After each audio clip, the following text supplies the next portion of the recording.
This is We All Be News and Radio. Ron Hurd. Get up out of bed. Let's go. Let's go. Ron Hurd. That's the word. Get out of bed. Give me a jingle. My number 051. Get out of bed. Let's go. Don't be afraid. This is Herb Smith calling you. Herb Smith. All right, I know you're famous and all that kind of stuff, but let's go. Get out of bed. And welcome back, family, to another wonderful edition of the Artivist Presents We All Be News and Radio. I'm your host for this empowerment segment, Brother Ron, also known as R2C2H2 the Artivist. Got a very important show. I want to thank everybody for calling, blowing up my phone, and also sending me texts and emails about last week's show. It was a very powerful show. And we have a lot of things that happened yesterday that we want to cover in this segment. So please, family, feel free to join the conversation. Call-in number is 646-652-4593. It's area code 646-652-4593. If you're scared to get on the air, we'll open up the chat room shortly. So feel free to leave your questions, comments, and concerns, and we might read it to our honorable guests. We all know who this great man is. Family, please send out an email, text to your friends and family to tune into this very important show that we're doing, because we got to go over a lot of things in a short period of time.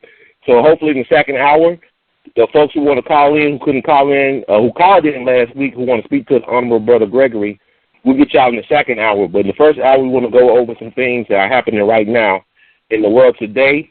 I want to bring on the one and only Brother Dick Gregory. How you doing today, sir? God bless you, my brother. Peace and love to you and all your listeners in an early, happy holiday. And one of the things I wanted to say to your listeners, that you got the right show. Most of the stuff you hear is white folk business. When I say, I'm not talking about no ignorant Klansmen and these thugs you hear on TV. And if we stay stupid enough, long enough to believe the Ku Klux Klan and the Tea Party determine public policies, then you should never get out of bed. I'm going to hear you again. Some of the richest, powerful white men in the history of the planet live in America. And if you think they stupid enough to let the Tea Party shut the government down unless that's what they wanted, if you think they are stupid enough to let these thugs do what they claim they're doing, and that's why you have to understand how the system works. Okay? Now, for one, and those of y'all later can Google this to show you how it works. You have Senator John McCain, okay, from Arizona, okay? John McCain was captured in Vietnam, okay? And he was shot down and captured. His father was an admiral. His grandfather was an admiral.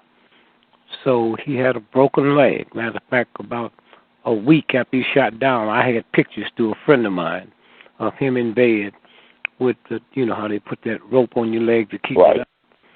He made a deal with the Vietnamese. The Vietnamese, General Giap, who wrote a brilliant book, People's War, People's Army.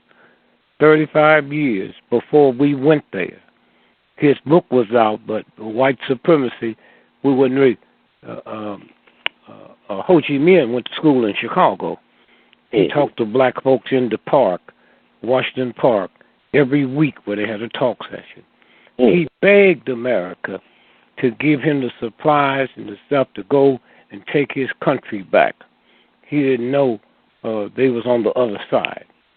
So when General Giap's book said People's War, People's Army, he said, give me an army that's willing to die, and I will destroy any army that's willing to kill. Think about that. Because that's what we did to a degree with the civil rights movement. We was willing to die, not willing to kill. he said, give me an army that's willing to die. Now, he didn't talk about not killing, but Americans, they go get drafted and go to war and kiss their girlfriend on February the 2nd and said, I'll be home for your birthday in October. General Gibbon said, that's what y'all think, huh? Mm. And then you got to ask yourself a question. How can one, especially you people that read the Bible, huh? How can an army that don't make no bombs, don't have no big war plan, bring us to our knees? You read that in the Bible all the time. There's another force, okay? Another force. And so they kill the sinners back as drug addicts. They didn't. That's what we did, huh? And the country has never been the same since. Now, the reason I brought that up, because right next door to that, huh? Right next door to that is the Korea. Now, watch this now. Watch it close. Sorry. Because we're talking about this now. But now, before we get into that, let me tell you what happened today. And I'm sure, Brother Ron, you know the Boston bomber. Mm-hmm. You know, he went to court today, or did you? Have you been so busy? Well, there's a lot of stuff going on. Tell us about it, Brother Dick. A lot of us don't know. He went to court today. His trial starts next year early. Mm-hmm. Now, first, let me say something to you. It's kind of strange. Okay, I want y'all to hear this real good. The bombs went off on Monday, the Boston Marathon. Now, here's what you got to ask yourself. 2 hours after the front runners come in, the bomb went off. If you are a terrorist, a terrorist, you commit terror, you blow yourself up to terrorize the world. Not to blow, in fact, you blow up, but you create such a heinous crime. The world's terrorized, huh? Yes, sir. We knew something big was going to happen when we started seeing Isaac chopping folks' head off. Say, oh, no. That's to get attention. Mm-hmm. Now, Isaac, do you really, and can you be this out of it, that we got trillions of dollars worth of hardware upstairs, we don't miss nothing. We can see a gnat, okay? Mm-hmm. Fine. We don't miss nothing. You mean they didn't see him putting all that army together? Where are they going to train? Where are they hiding? Huh? That ain't nothing but CIA. Now, you can believe what you want to be, but truth don't have to be validated by ignorance. Ask yourself a question. All the equipment he had, he said he took it from Iraq. No, we gave it to him, huh? Mm. He's us. This is a game, huh? Mm-hmm. This is us. Here's a thug little punk just cutting off everything, just ripping and running and ramping through. And then so then when America decided they was going to start bombing the area, then they said we got to send equipment over there. He gets the equipment. The equipment was for him, huh? And so that's what we're looking at. And then so, but when that started happening, you said, oh, they're getting somebody's attention for something, huh? Mm-hmm. And so, and so, right before they threatened Sony, I'll get back to Boston. Yes, sir. And before Sony said we'll blow up movies, what happened? 2 days before that, we saw a thing in Pakistan, right? Mm-hmm. We saw where they went in and killed school children. That gets your mind ready, huh? Mm. Gets your mind set for a movie blow-up. Oh, I'm not going there. Before that, you hadn't even thought about that. They hadn't even announced they're going to. So I'm saying how they sit your head. So now let's go and look at the Boston Marathon. I ran the Boston Marathon 5 times, okay? Mm. Now, the front runners, the first hour, matter of fact, the first 30 minutes to an hour, the elite runners from around the world, they finished. Now, you can just wait there because you had a loved one there, but the game is over. Right. Okay? So why would they set the bomb to go out 2 hours after the front runner? If you're a real terrorist, huh, and you want to mess up the world, had them bombs went off at the end of the marathon, the beginning, as the winners, number 1, 2, 3, 4, it couldn't have been a marathon for the next 10 years because all the world-class marathons would have been killed or injured. Okay? Wow. Now, listen to me good now. Mm-hmm. Now, if you wanted to really do a thing, you go 50 miles out where the marathon starts. Now, here's what happens. Ron, if you're going to run the marathon, you got family and friends that's coming out, right? Mm-hmm. And you got all kind of people. If you just run, I'd be there with some friends, right? But right. We party. We're not running, you running. So we party that night in Boston. Huh? You in bed sleep. So you get up to go to the start. We go out there to see you start. And then we drive back and, have lunch or something and be at the end to watch you come in. Out there, you got 30,000 people. Did you hear me? Yes, sir. All your friends, why didn't they blow it up there? Why didn't they blow it up there? Huh? And kill all them people out there? No. So you get it at the end, and you don't blow it up at the beginning. What is that about? Huh? So now they took pictures of the murder, but they never showed us the bombs going off. Huh? Yes, sir. Okay. They say one was across the street on the building over there, one was over here, and then there was some people said, we heard some folks saying, this is a dry run, huh? Nobody, they saw cops and soldiers up on the building with rifles. They'd never seen this before. So people was asking, and it came over the loudspeaker, this is a dry run, huh? And so if you see cops and stuff, we having a dry run, okay? Now let's watch this now. So probably one of the weirdest things that happened, the governor, black man, right? Yes. Okay. His daughter called him. I saw a press lady asked him, said, Mr. Governor, when did you find out about this? He said, I found out when my daughter called me. Did you hear what I just said? Yes, sir. He's the governor, right? He got state troopers around him 24 hours a day, right? Yes, sir. They guard him. Now, when that go off, they got to double the guard because they don't know if this is a decoy to hit the governor. Okay? Listen to me good now. He said, I found out about it when my daughter called me. Did you hear what I just said? Yes, sir. He's the governor of the state. He got state troopers around him. It's the state troopers who got to go in there and deal with that first, right? Yes, sir.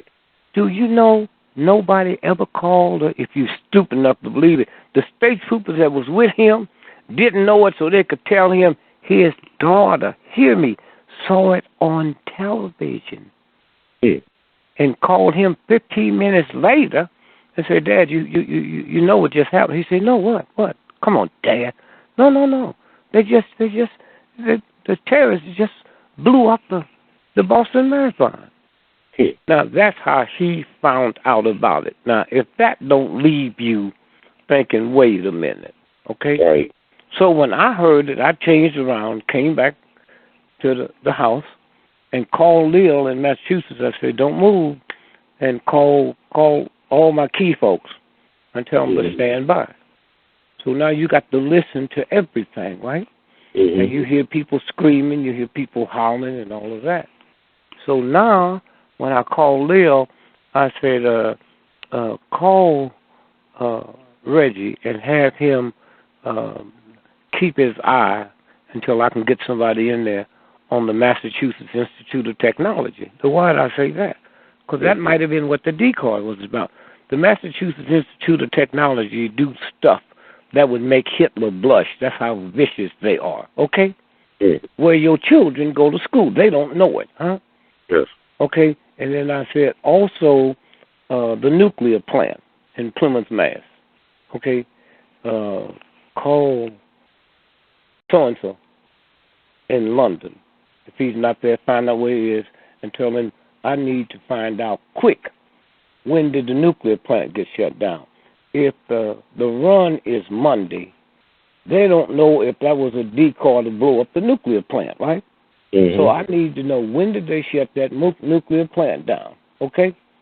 Now, I got my people watching the Massachusetts Institute of Technology because one of the cops was killed there.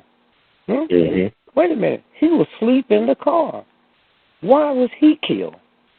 Unless there's something more to this than we know about. Why would he be killed? What are they looking for, huh? Or what do he know? Mm-hmm. Now, Lil called me and said, but stop doing whatever you're doing, because Ralph is calling in. You were right. So, hey, champ, what's going on? I said, man, we wondered when you was going to call. The nuclear plant was closed down on Saturday. The race didn't start till the following Monday. Did somebody know something? Huh? Mm. Did somebody know something? Huh? Mm. Now, hear me good now. Closed down on Saturday. Sunday, you got thousands of people in there because they're learning the course, right? Yes, sir. Then Monday is the race. Nuclear plant. Not nobody owns nuclear plants but the government. And nobody can give an order to shut them down but the government. Oh, wait a minute now. Oh, okay. You hear me? Mm-hmm. Now, the shooting goes on, the shooting goes on. We checked, and the guy that was in court today, him and the brother left town. They left town. And when all the shooting was going on, he was in college. If those of you check, I tried to pull my notes, but I think I put them in the warehouse. Okay. Find out when he came back on Tuesday, he went back to college. He didn't even know what had happened. Huh? He went back to college. It's a manhunt all over the world. Huh? He went back to college. And everybody called someone a wonderful person when he came back. He ain't acting like anything that happened, right? Mm-hmm. And so now, let's go back to this real easy. They didn't tell the governor. Mm-hmm. The nuclear plant was shut down on Saturday. The run was Monday.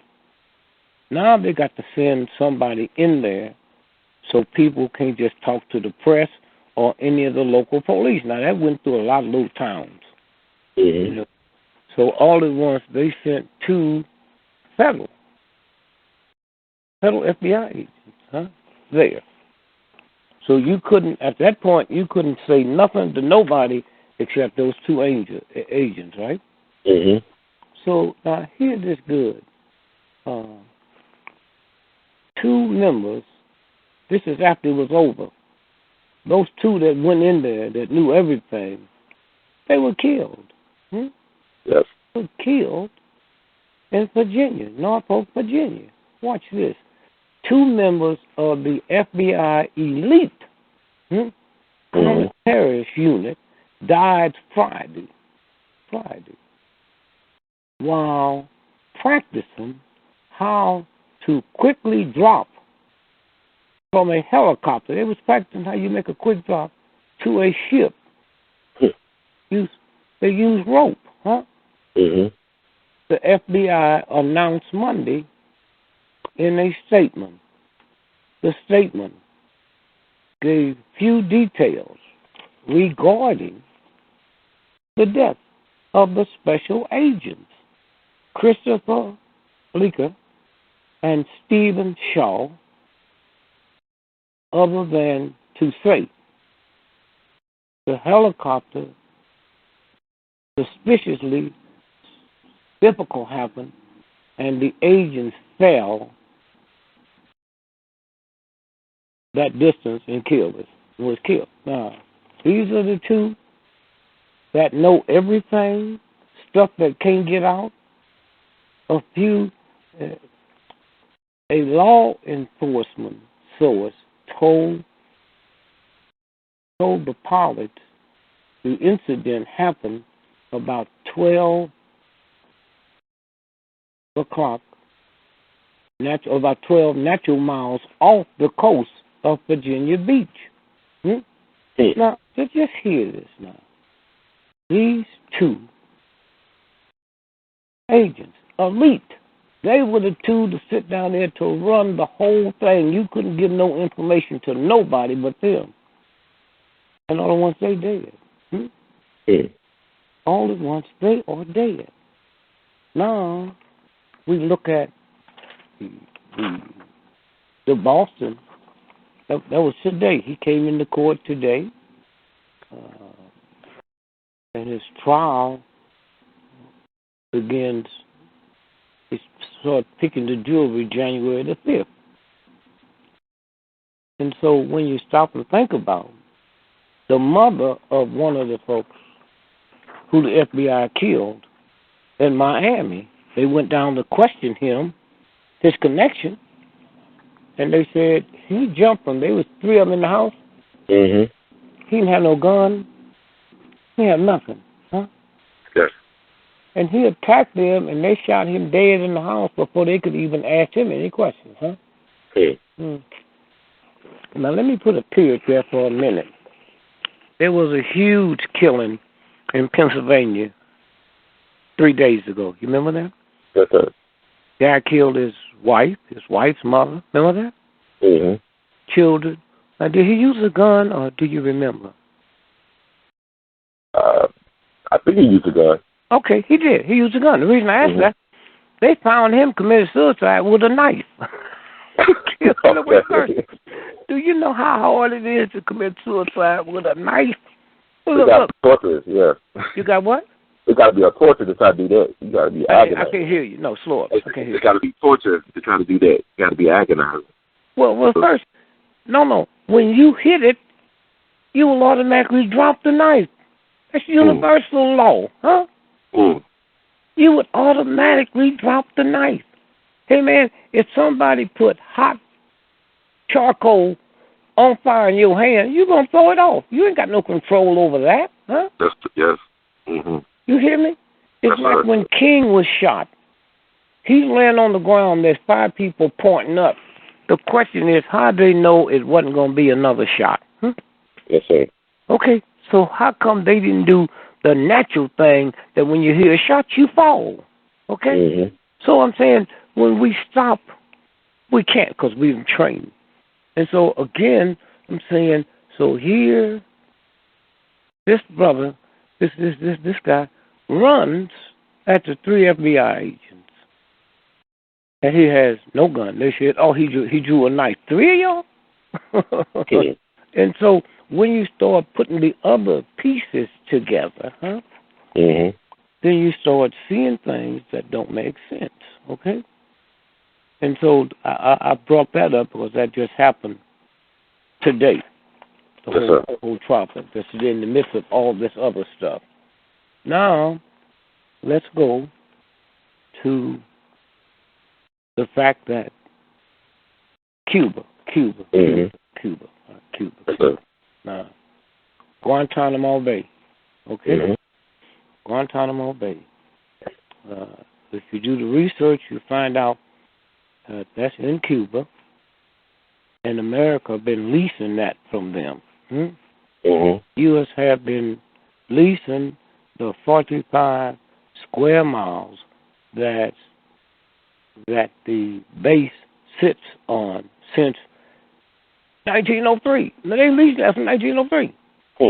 Guantanamo Bay, we still leasing it. I thought that was our enemy. And why would you want to put one of the most secret naval bases in the history of America on enemy territory? So then you got to say, who is Castro? What is this about? Now, hear me good now. We've been leasing that since 1903, and all these ignorant white boys in Congress, they don't know it's 2 governments. They sitting there mad at the president, on the system, the coast of Guantanamo Bay, okay? The U.S. has been leasing it, since 1903. The base shares a 17-mile border with Cuba. Hmm? Mm. The U.S. pays the Cuban government approximately $4,985,000 a year for the lease. Did you hear me? I hear you. Wow. And they sitting here talking about, we can't do business with them thugs. $4 million a year. And 98% of the people work there are Cubans. So what kind of secrets you got that you don't mind your enemy working there, huh? Wow. You hear me? Yes, sir. The U.S. have been leasing 45 square miles the base sits on since 1903. The base shares a 17-mile border with Cuba. The U.S. pays Cuban government approximately $4,985,000 a year for the lease. The last time Cuba accepted payment, okay? But they got it all, okay?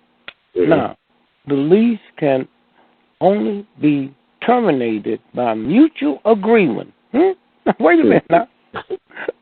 Castro can't terminate it unless you want to fight our guns. Okay? Now, Guantanamo Bay, right? Yes. The lease cannot be terminated except by mutual agreement. Approximately 6,000 service members, civilian, and contract workers are at the base. Huh? You got a big operation going. You tell them this is our enemy, and here's a man that don't treat the people right, human rights, and we got to deal with him. And now Americans can't complain about what we do to them captives because it's not on American soil. See how it works? Yes, sir. And so this is all these chumps is arguing, today about, this is a killer. How can we do? Well, please. Castro's tourist business, tourist business, you got that? Is about $6 billion a year. Wow. Wait a minute. Well, yeah. White folks from Europe come in, huh? And where'd you get the planes? Well, for years, over 20, 30 years, he's been leasing United Airlines. Did you hear me? 747s in the wintertime. And we ain't supposed to be dealing with them?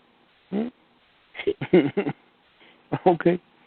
So when we look at the 9/11 attack, September 11 attack in 2001, and look at the military operation in Afghanistan,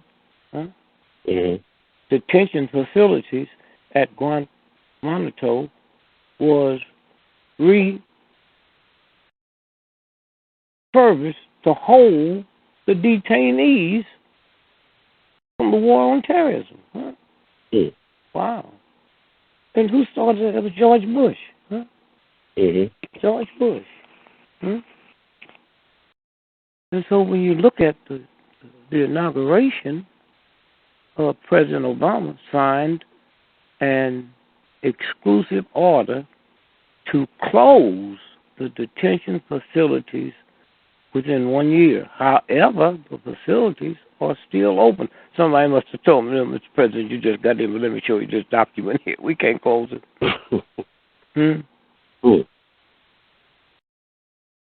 And as of December 2014, is that this year?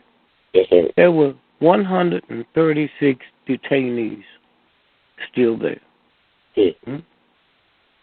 And so when you stop and think about, the timeline, the Republic of Cuba leased 44 miles of land, Guantanamo base, to the U.S., okay? for a naval station. Building the Navy station began the same year, okay? In 1934, Cuba and the United States signed the agreement to rent the 44 square miles to the U.S. for $4 million of our dollars. 1991, approximately 34,000 Haitian refugees and detainees of the base after they fled the coup in Haiti. We don't know nothing about this, but this is America, owns this. Can't nobody go there without. In 1994 to 1995, more than 50,000 Cubans and Haitians occupied the base at Guantanamo. January the 11th, 2002, the first detainees from Afghanistan and Pakistan arrived. Come on now. June 28th, 2004, a divided Supreme Court ruled that Guantanamo detainees have some rights, but left it open for those rights will be exercised. Okay, hear me. And so it goes on and on and on. So all of these thugs and fools on TV now, the pundits, are saying, wait a minute, wait. And nobody mentions this blank check we have with Cuba. Right. Now we'll skip to JFK, 1963.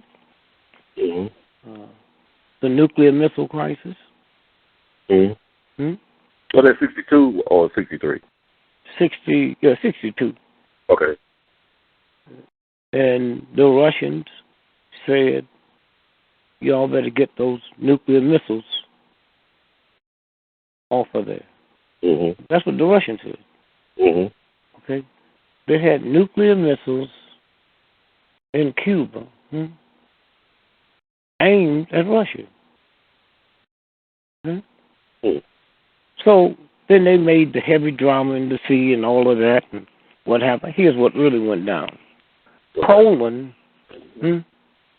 had American missiles, hear me, mounted, aimed at Russia. The nuclear missiles in Cuba was aimed at us. So they held all that drama. They had made a deal long before all that crap. That Poland, you move your missiles, nuclear missiles from Poland, we'll move ours there. And they had the whole world believing it could be the beginning of World War III. That's how the stuff works, okay? Yes, sir.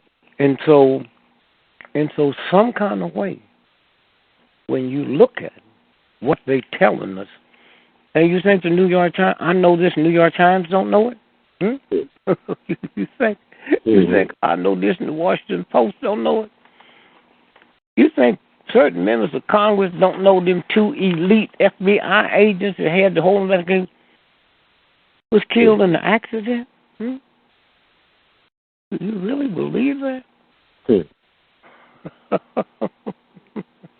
And so, again, this is today's news, and nobody seems to know anything about it other than this man's a devil. This man, can you believe all the stuff that he's doing against humanity? Look how he treats his own people.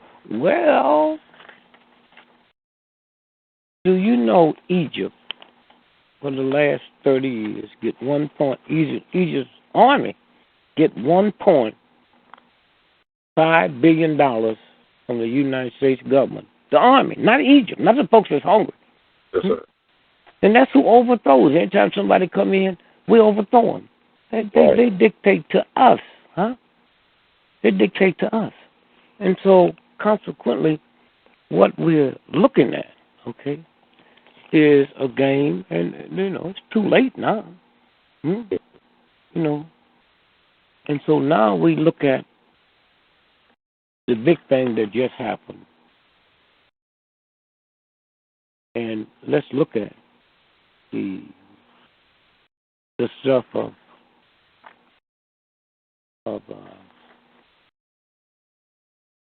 Cuba, Sony. Yes. The bloggers. Mm-hmm. Hey, man, they told us the bloggers have blogged into the Pentagon, State Department, FBI, CIA. So why do they think some little punks like Sony? Now, let's look at Sony. Now, Sony is a Japanese company. Right down the road is North Korea. That's a family thing.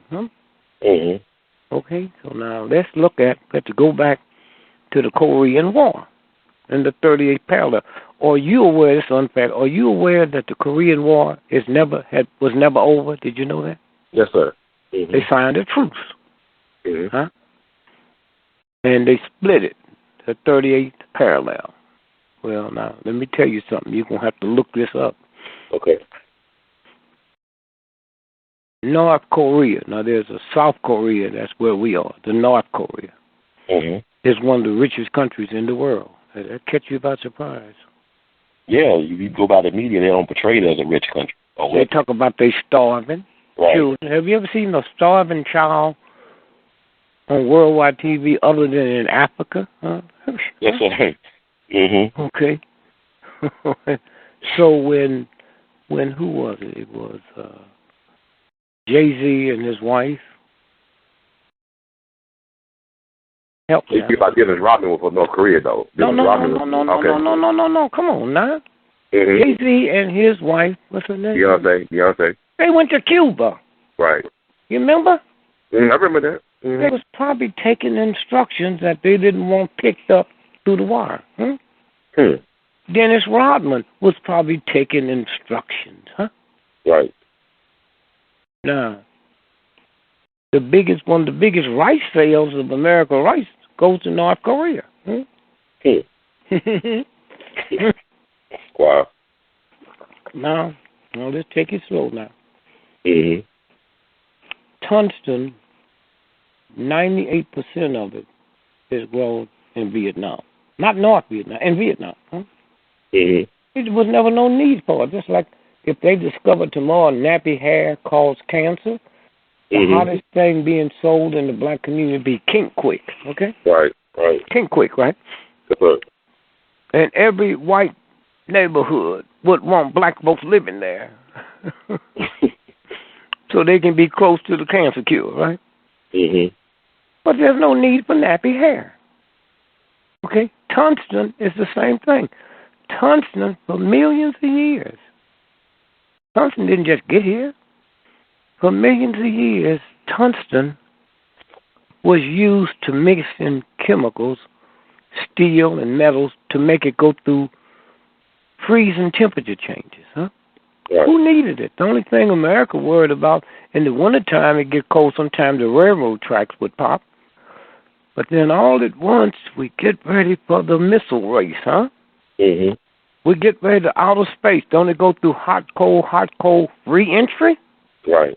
Now the number one product in the history of the planet is tungsten. Who has it? Korea. Now, Korea wasn't North Korea and South Korea. Korea was one country.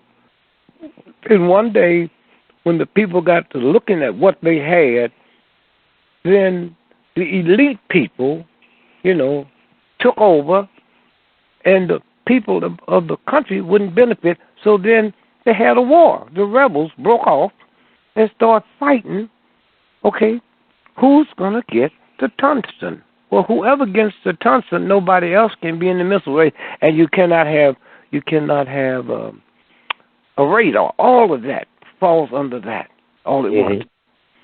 So now the war starts, right? Right.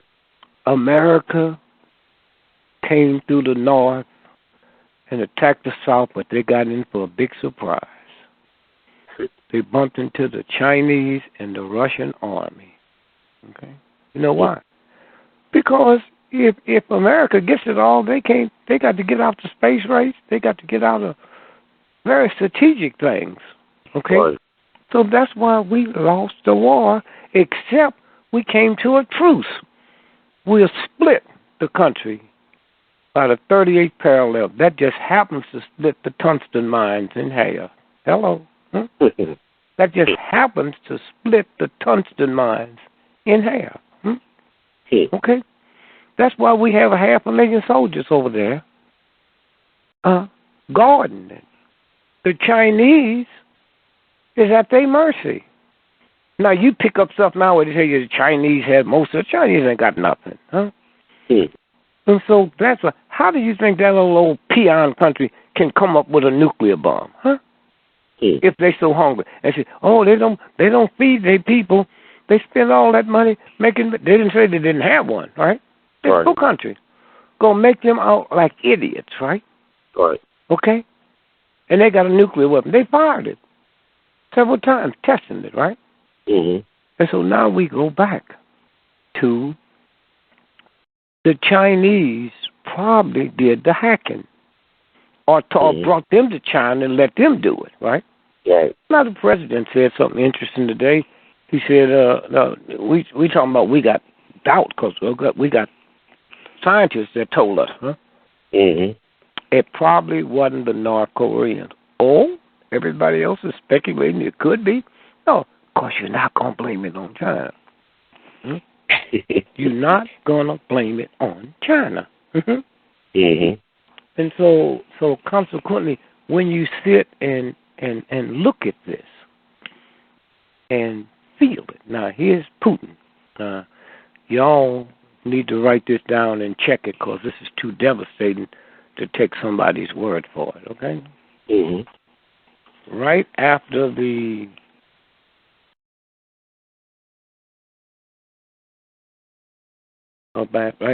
World Cup.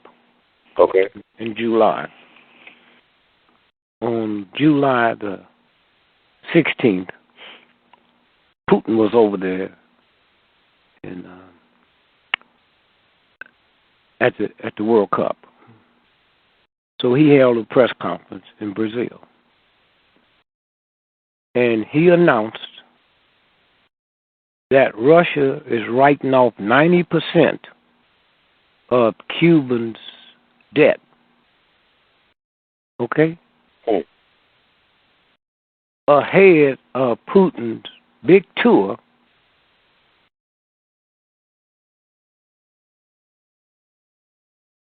of South America. Okay? Now, what was the debt? 90%, right? He rolled off, right? That means so he didn't write off all, right? Right, he didn't write off. So how much was 90% of the debt he wrote off? $32 billion. Wow. Russia has written down $32 billion of Cuban Soviet-era debt. Okay? So now the Cubans now is required to pay back $3.2 billion over the next 10 years. Now, the whole thing changes now, right? Right. Okay? The first payment from Cuba is expected in October, and the money will be transferred on an account of the Russian leaders' banks, open the National Bank of Cuba. Okay? Now listen to this now. Then on the 17th, that morning, he announced that the Russians was putting over $100 billion, a kitty for South Africa, India, China, and 2 other South American countries. Y'all can look that up. Mm-hmm. And that would equal the World Bank. He said we'll no longer have to go to these thugs with our hat in our hand. Right. And then he went on to say there's one country in Europe has 30 million people, but in the World Bank they have a larger vote than China, who has a couple of billion. Oh, and he says, so y'all can go to hell. Now let me tell you what's happening now. All of this is going on. Mm-hmm. All of this is going on. Okay? Yeah. And so all at once now, America have to come out and make like, oh, we're going to forget this here. We're going to let these folks come back home. And the first day, they never told us that it was 2 people coming, that spy. Right. That spy, huh? They stuck that in there. Yeah. They did. I didn't know about that spy until like late last night. Yeah. I started looking at it. No, let's watch this now. Let's run to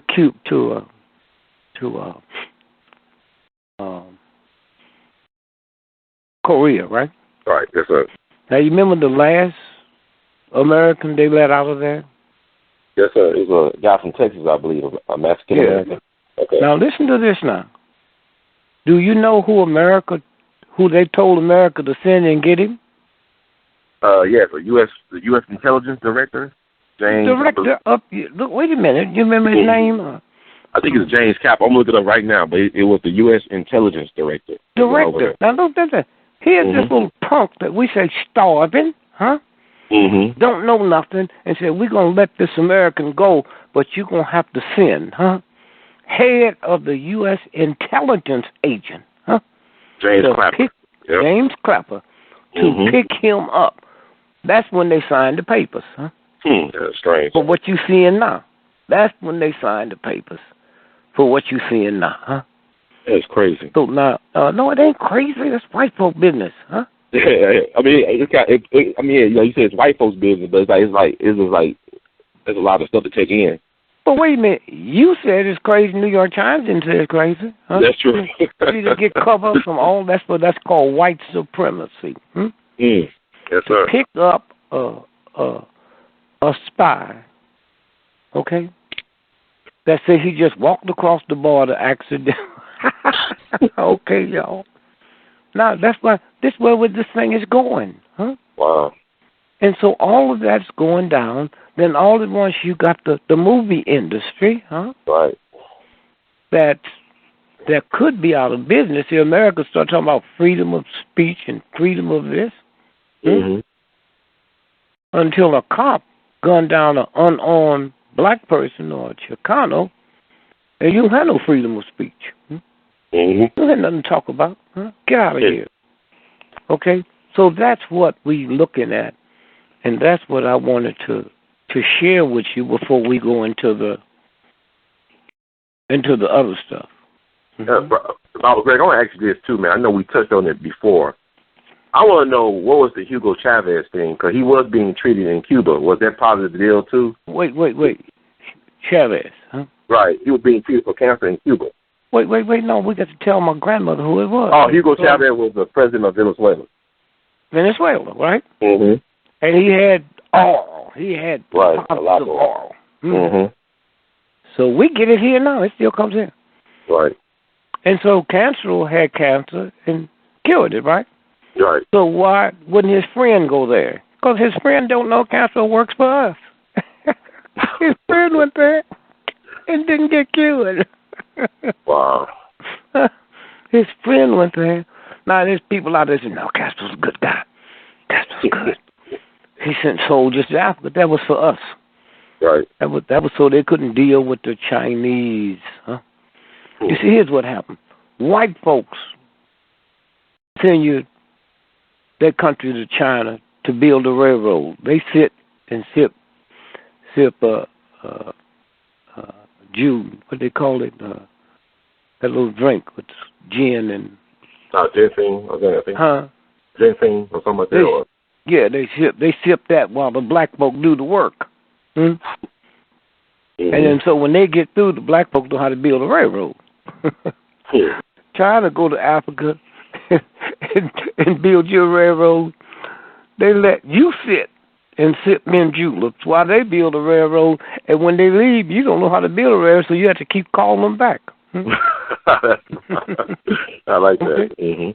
And so all at once now, Cuba is about, and you have to look this up and let your readers know, your listeners know, Cuba is about 79% real dark black folk. Right. Mm-hmm. It's not one in the cabinet. That's right. It's not one in the cabinet. There's not one in government. Huh? That's crazy. So when I asked them, I said, well, how come the dark ones, oh, they don't want to come? I said, well, look like dark Jamaicans, huh? Trinidad don't have no trouble coming. Y'all not that far from there. Yeah, them black folks think that much different? Hmm? That's the same thing in Brazil in terms of like the color, color issue. In like Brazil, you don't have to see any, dark-skinned Brazilians out there being paraded and promoted. There's none. Can't parade. You can go out there and be an athlete like Charles Barkley. Mm-hmm. Yes, sir. That's all we need, y'all. For when I look at football, I see slavery all over again. Mm. Black folks on the field carrying the ball that look like a football, but it's really cotton. Oh, wow. And white folks sitting on the bench with the clipboard trying to look intelligent. Huh? I asked the Muslim caller, a friend of mine, I said, you know how many Muslims play in the NFL? And he told me, I said, well, how is this thing that Muslims don't like pigs, they're evil, they don't touch, but the football is pigskin? That's a great question. Who waived that? Now, watch this now. So now, Castro, black folk go over there and go to medical school. Right. Yep. But while you stand over there, what you do you know they got mind control? Not them, us. Do you know that? Okay. And for the next time I come on the show, you can do it now if you have time. The CIA in the late, punch it up. You got your computer there? Yes, sir. The CIA in the late 50s, you know how long ago that was? A long time ago, over 50 years ago. Went to France, went to Paris, and there's a village outside of Paris where they dropped, people over there eat bread. They get up in the morning and go get their bread, like alcohol, go get alcohol. So they went where the wheat is delivered, right? Right. And slipped somebody in there to work, and they put LSD in the wheat that you make bread. Right. And when they ate the bread, they were thinking about they were birds and they were airplanes and they got to flying and jumping off of mountains, killing themselves. Did that come up yet? Yes, French bread spiked with LSD. Wait, hold. Read it to your audience. They say the year and the date. Well, I'm looking at it now. There's a couple of different things. I'm looking at the Telegraph from the UK, and it says French bread spiked with LSD in CIA experiment. Now, wait a minute. Hold. Y'all listening. That happened in 50. Yep. Okay, 1950. Those was white folks. They went over there and spiked the bread. Go ahead. And what happened to them? And let's see, they spiked. It said, like you said, they spiked the bread with LSD as part of an experiment. Let's see. I believe it said 1951. So. Yeah, but what they said, they started believing when they ate it. They started believing there was airplanes and birds. That's why they did that. On August 16th, 1951, the inhabitants were suddenly racked with frightful hallucinations of terrifying beasts and fire. One man tried to drown himself, screaming that his belly was being eaten by snakes. An 11-year-old tried to strangle his grandmother. Okay, wait, hold. 11-year-old tried to do what? Strangle his grandmother. Okay. Now, when did the CIA develop that? In the 50s, in 51. Okay, so what year is the last 10 years, right? Is what? 21. 20, you thought, excuse me, the last 10 years? Yeah. Something like right now? Yeah, the last 10 years up to now. Oh, 2001. Okay, and you can go back before that. Now you see what the drive-by shootings are about. Huh? If they had that back then, what do you think they putting in our water and our solar pops coming into our areas, huh? And it only worked for men. Why do you think women ain't part of that team? Just look, if you and I got a team of black folks, so thuggish and sinful, we just go through the black community killing black folks we don't even know, right? Right. How come they're not shooting women? What kind of integrity they got? I'll shoot the men because men's organs sell 100 times more than women's organs, okay? Wow. Now we go back again. What did they say? They said the one guy tried to kill his who? His grandmother, 11-year-old. Now, is there much different than trying to kill your grandmother of killing a black person? Huh? And that's why I listen to these talk shows and they talk about what can you're not qualified because you don't know how evil this devil is. Okay? All right. Now read that again. Okay? Yeah, I want to read that. It's a couple of things. I mean, like everything you saying is basically verified. Like it said, another man shouted, "I am a plane," before jumping out of a second-floor window. Breaking his leg. No, wait. Look, read it out. We don't need the whole thing. Right. I just want to show you who this dog is, okay? Way back then, but they got y'all believing the black-on-black crime is black folks, huh? Right. Okay? Well, 1951, they developed that. Do you know they have stuff, the CIA in this country, they can go to a football game with 100,000 people and drop it there, and people will turn into cannibals, huh? Yes. Did you hear me? Yep. They got some other stuff they can go to a game and drop it, and you turn into a lesbian or homosexual. That's where they are, and they get by with it because y'all listen to this and think I'm the fool and they the good folks. I would never, ever, ever, ever lie to you for no reason at all. But they worried about me. Right. They worried about you. You ain't gonna listen to it. You gonna believe it. And so now let me follow this down. Now, this is outrageous for me to do this to you, but in Boston, 1920 to 1929. Okay. The United States government, Bureau of Health, hooked up with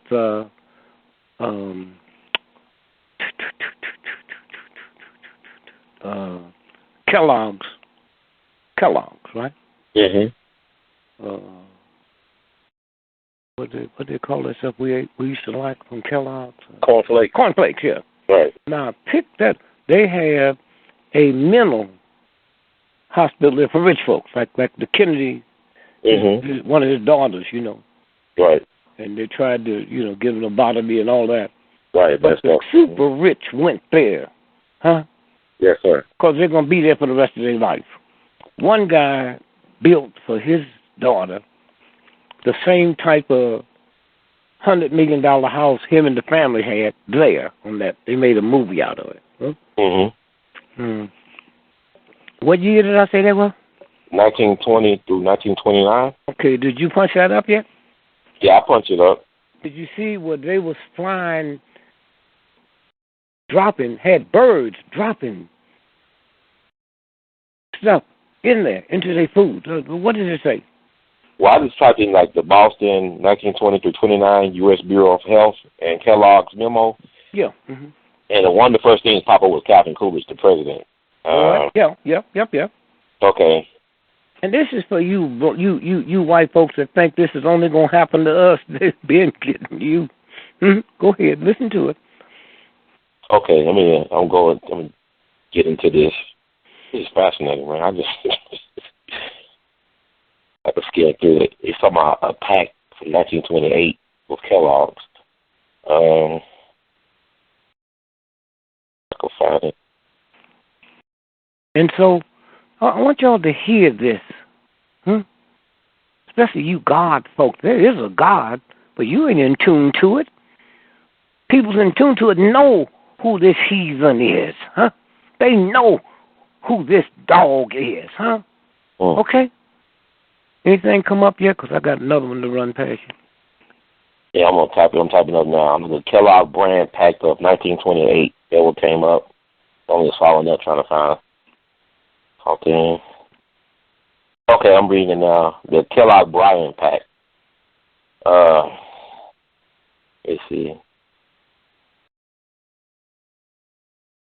Oh, it's something else. It's something about war. No, you see it. It's there. It's there. Okay, the Kellogg Bryan Pact or Pact of Paris, officially General Treaty for Renunciation of War as an instrument of national policy, was a 1928 international agreement in which signatory states promised not to use war to resolve disputes or conflicts of whatever nature or of whatever origin they may be, which may arise among them. Parties failing to abide by this promise should be denied of the benefits furnished by this treaty. It was signed by Germany, France, and the United States on August 27, 1928. No, wait a minute. Germany, right? German warfare, right. all the crap they was doing. The Indians told you they speak right. with forked tongue. Go ahead. Let me see if you got the right one. Now, go ahead. August 27, 1928, and by most other nations soon after, sponsored by France and the U.S., the pact renounced the use of war and called for the peaceful settlement of disputes. Similar provisions were incorporated into the UN Charter and other treaties, and it became a stepping stone to a more activist American policy. It is named after its author, United States Secretary of State Frank B. Kellogg, and French Foreign Minister Aristide Briand. Go ahead. Okay. After negotiations, the pact was signed in Paris at the French Foreign Ministry. No. Let's skip that. Okay. Find the one where they was actually flying the poison by pigeons to drop over there at that school. Okay, now these are rich white folks, right? And we're talking about back then. So what do you think? Now, you try to tell somebody that the chemtrails, right? And I can understand it. My mother hear me talking, she'd call the police. Chemtrails, huh? They drop lead and manganese. Y'all see them big old white things up there in the sky? I've been on one of the planes. You think you was at Harvard or Yale's chemical division. They got all them, and they mix it right on the plane. They aim it into the black community. And once you get lead and manganese, it will make you kill your mama. What they say that boy did over there? Try to strangle his grandmother. Okay, see, now it's hard for y'all to believe that because y'all don't know what kind of maniac you got, but they told you in the movies, huh? They told you in the movies, huh? Wow. Yeah, I knew another little boy. Abraham Lincoln's daddy was a Negro. And then almost these young whites has come. Did you see the last Abraham Lincoln movie that just came out? Yes, sir. Don't you know it starts off where he's talking about his nappy, kinky hair? Right. That's what this is about. That's what this is about. Did you see the? I'm talking now while you can look for that. So. Right. Did you see the movie The Wizard of Oz? Yes, sir. That was about the Kansas City Federal Reserve. Did you see King Kong? Yes, sir. That was about the greatest fight in the history of the planet. Jack Johnson, the black man, when they didn't have gloves, they would go 75 rounds. Right. And they got so aggravated by him and his white women. That's what the movie is about. This gorilla and this white lady on the Empire State Building, right? Why they have it in New York, Madison Square Garden? That's the boxing capital of the world. See, if you don't go through them systems that they do. Wow. So did that ever come up yet? I'm trying to wish to cut out time how long it took. Well, I'm trying to see it. Well, I'm sorry. They talk about Kellogg's and the breakfast food and how they took pigeons, and dropped it over the yard. It's so deep, man. So we'll keep talking, but kind of gotta look for it. Yeah, have somebody look for it, and then we can. Now let's go to Sony. Right, you reading my mind tonight. Okay, yeah. No, wait a minute. Mm-hmm. Everybody say they're not going to the movie, right? Right. Mm-hmm. You got a whole lot of people don't even know this is going on. Where did black folks read it? Where did they see it? And Christmas morning, hey, let's go to the movie. They might blow up any movie, Right.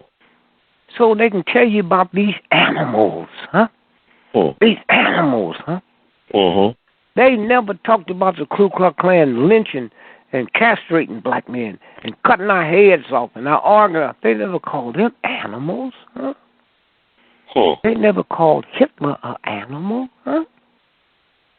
Okay? All right? Yes, sir. And so now we look at what's fixing to happen. They could blow up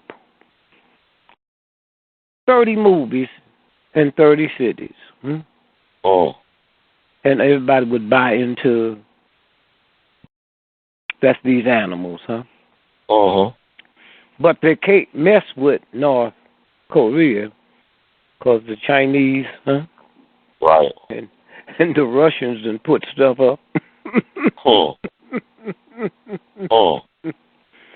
So now I told you that Putin have created this bank for those folks in South America, right?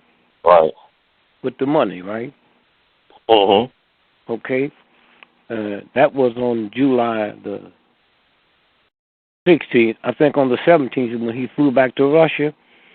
Right. And they had him going the same route that they shut down the Malaysian airplane.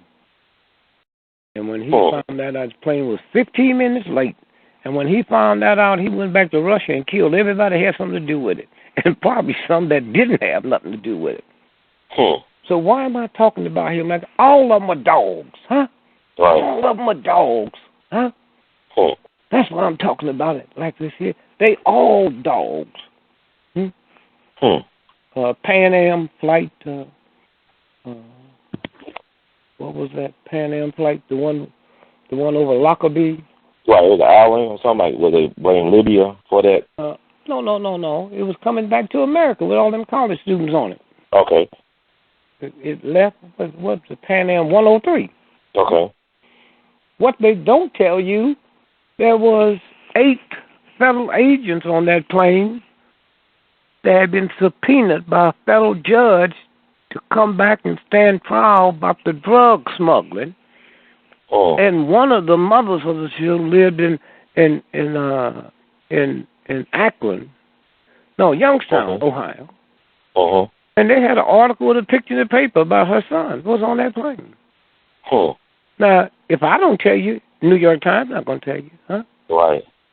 That's what this was about. They killed all them folks to kill those 8 agents that a federal judge said to come back here. Wow. What's the little Congress lady's name that was shot in the head? Gifford, I think. Congressman Gifford. Gifford, right? Now, didn't they say a federal judge had been shot? Right. Killed? Right.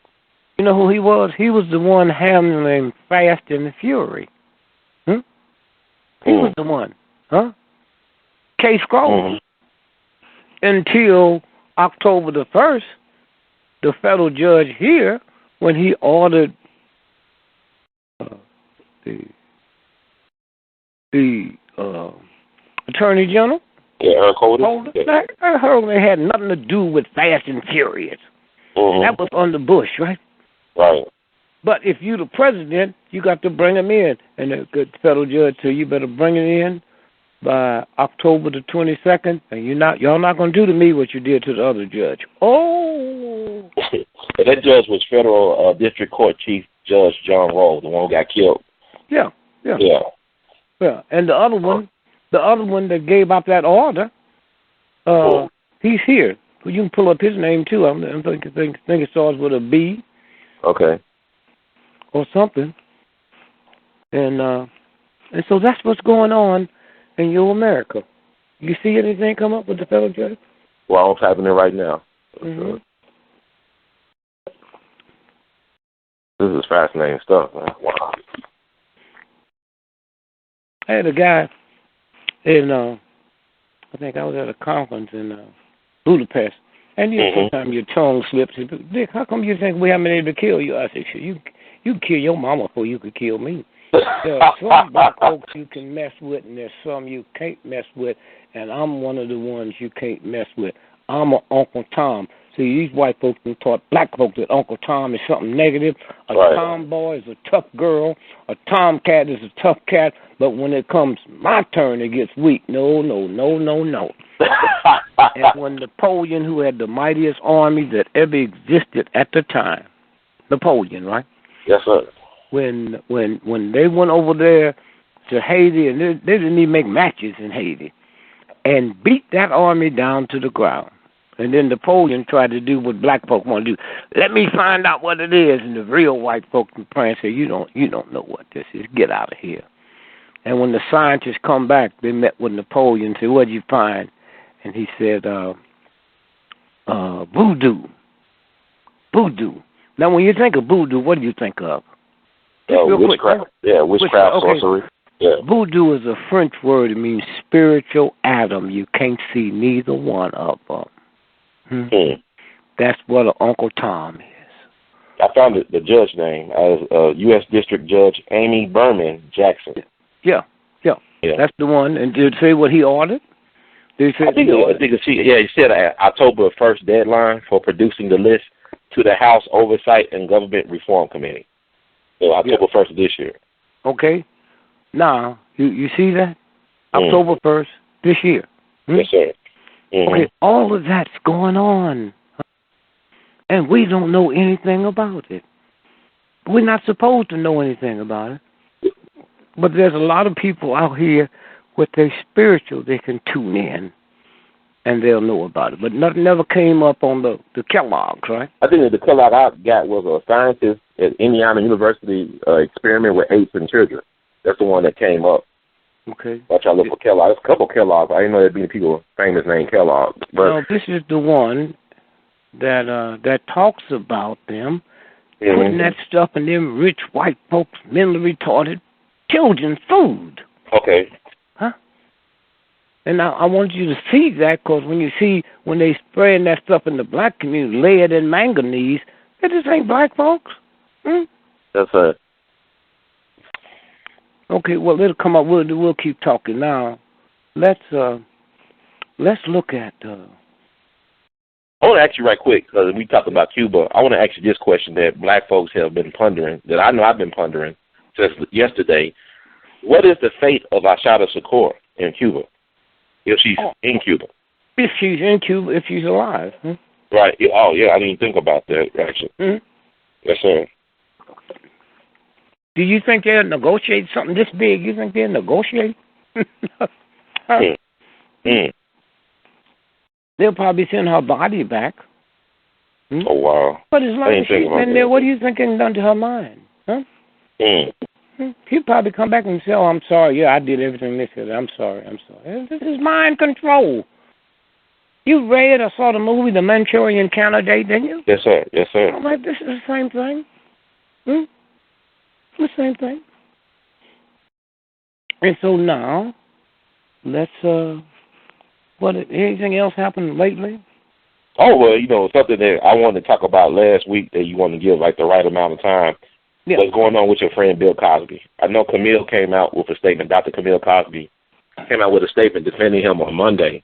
I just want to get your take. I mean, he thinks very highly of you.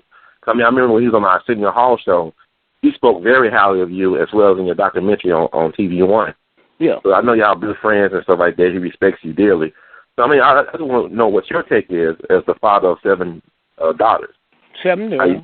Yeah, how you feel about this right now? Well, first, let me tell you real quick what happened to me. Yes, sir. I get a letter, and this is not dealing with him. I get a letter, two things, that tell me I'm in San Francisco. The letter comes from New York, and so I just want you to know you're the father of my child, and you need to get in touch with me. I threw the letter away. Tell me this? So then, 6 months later, I'm in New York working in a nightclub, and on Saturday morning, I knock on the door, 2 New York cops. New York cops. Hey, Gregory, yes, get your hat and coat to go down to precinct. I said, for what? I don't know. So I go downstairs, and I start thinking it was funny when they put me on the subway. And so we get to the station, and they read this stuff out about this woman said, I'm the father of her child. I want y'all to hear this good now. So I called my managers, and I told them I was in jail. So they came down and bailed me out and brought the lawyer. Now, at the end of the whole thing, I paid the lawyer like $800,000. And so he asked me that day, it's very important, is she white or black? I said, I have no know. I don't know her. Okay. No.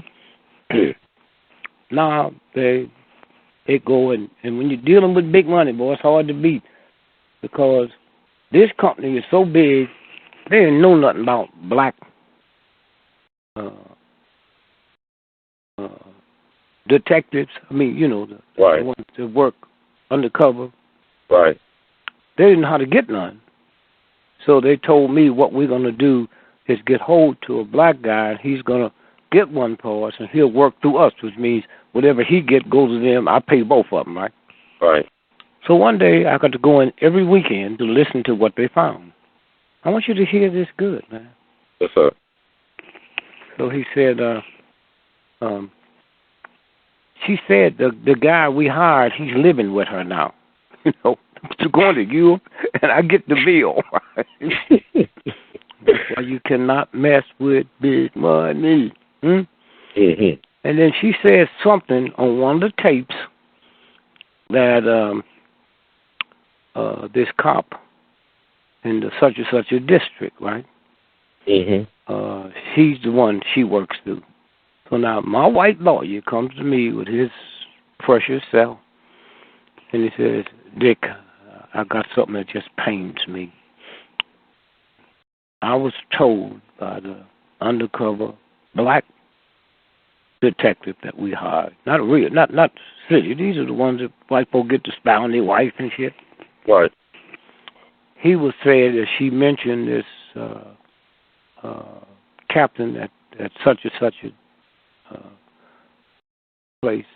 Said if we showed this to him, he'd kill her. So I said, well, let me tell you something. I don't give a damn about her being killed or not. I give a damn about her being a black woman. And when you got this case, you asked me was she white or black, and I said I didn't know. But I really believe if I'd have told you she was white, I don't believe you were giving me this option. So let's proceed. That's Dick Gregory. I don't care who knows about that. That's me. Right. All right. So now the trial, we're going through it. And now the trial's getting ready to start. Now let me tell you something which is interesting. And one day we'll pull the files up and do the whole thing on the show. Yes, sir. In the state of New York, right, you can't win one of these cases. You know why? Why? Because if the judge rules against her, she can't say another person the father. That's double jeopardy. Self-incrimination, right? Right. So the New York State is not going to take a baby. So they showed me stuff where this rich white dude, man, was born with no penis or testicles. So a woman said they gave him the baby. Okay? A guy was in World War II, crawled up over Hannonade and blew all of them parts away. They gave him the baby. You know why? Because if the New York State said, I'm not the father, and they can't blame it nobody, the New York State got to take care of this child, and we ain't talking about welfare. That's why nobody ever won it. I said, well, so maybe I have to go to jail or whatever y'all do. But I'm not saying. So then we started finding out to do all of them like that. They got the mob ran it. They had a mob where they did nothing with white celebrities. They got one that do nothing with black celebrities, from Frank Sinatra to Sammy Davis, and they pay out of court. They pay, man. So now we getting ready to go to court. And the New York Post comes out the day before. Dick Gregory's trial starts tomorrow. $300 and something $1,000 paternity. Now that hits. Right? Mm-hmm. And so they have no idea I was going. Huh? Nobody do this, right? Mm-hmm. So I go, and the trial starts, and now they got to, and they are something, man. They got to have the woman and got to have a friend of hers that was with me on such and such a night, and my writer, Jim Sanders. Well, he took us back to the hotel, and we had champagne and da-da-da-da-da. Now, the witness have to leave early, so she ain't in no slut bag. So she said, well, I was in Jim Sanders' suite, and I left, and I came by to knock on the door to say goodbye to my friend. And so I went home because I had to get my children ready for school. And so I woke up at 7 o'clock. Listen to this now, when the God Force moves in. And then this not happened, y'all wouldn't have heard of Dick Gregory, because I'd have been somewhere for the rest of my life. Not paying this, none of this, huh? And so she said, so now he's interviewing her. This probably won't tell you what's happened with the Cosby thing. Right. If he did it or not, I don't know. That's a police job, huh? Right. I'm looking at what they telling me. Now watch this now. So he's cross-examining the friend of hers that first they've established that I was there, who told him her best friend. Her best friend left at 4 o'clock. How does she know she was there? And here's the God. She said, so I called Mary, whatever her name is, so-and-so. And I told her I was getting my children ready for school and I'd see her later today. I touched my lawyer, and I said, did you just hear that? He didn't. You cannot call a person who's registered in a hotel and ask for another name and they ring the room. See how that universal God Force work? Oh, yeah, that's beautiful. Yes. Then when he got up there, man, I realized why I had to pay him so much money. He said, first, so I want to apologize to you, because I guess I got that prejudice in me and didn't know it. I just saw you as a trampy Negro slut. But right behind you is the American flag, and the longer I looked at that flag, and the longer I thought about justice, I said, I got to get it up. So I want to apologize to you for that. And please forgive me. And so now he gets into her testimony. It takes him about an hour and a half, because he keeps going around, and said, now, when you called her, how'd you know what hotel? Oh, so I had the phone number. Okay. You sure it was the Beverly Hills Hotel? I'm positive. I didn't have a number. And at what time did you call? And you asked for who? I asked for Betty or whatever her name was. She came to the phone, yes. And he took her around, and then he said to her, are you aware that you cannot call, I could not call your name that's registered for you and ask for Jim Jones, huh? It's impossible. And some kind of way she went off. She cussed she called, she MF'd everybody. And I know you just take this big money and go mess with two black sisters like y'all doing. And the judge stopped the trial, said, case dismissed. History. I'm the only person in the history of New York that beat one of them cases. So now the baby is ward of the state, not welfare, everything. So now I'll show you how this thing works. So one day, I'm speaking in New York. Now, my oldest son died, okay? So I had 11 children. Right. So some kind of way I slipped, because I normally say 10. I said I had 11 children, and she thought I was talking about her. She's in the audience. This girl. Grown, huh? I mean, 17, 18. And so she starts crying. And she tells me who she is. Now, I got 10 children. How are you going to tell somebody what their mother told them is a lie? Right. So I said, well, wait a minute. Let me go to a payphone. I want you to come with me. And who is it? Your aunt. And I called Leo, and I said, you know that trial we had? I said, well, the young lady's here now. And I want to say this in front of you. I said, well, this summer when school's out, why don't you come down on the farm and visit your brothers and sisters? And so here's the number. Just call Leo, and she'll make arrangements. Right. So I didn't see her for like 6 months. She came to me, and I said, why didn't you come down? She said, my mama told me your children would beat me up. I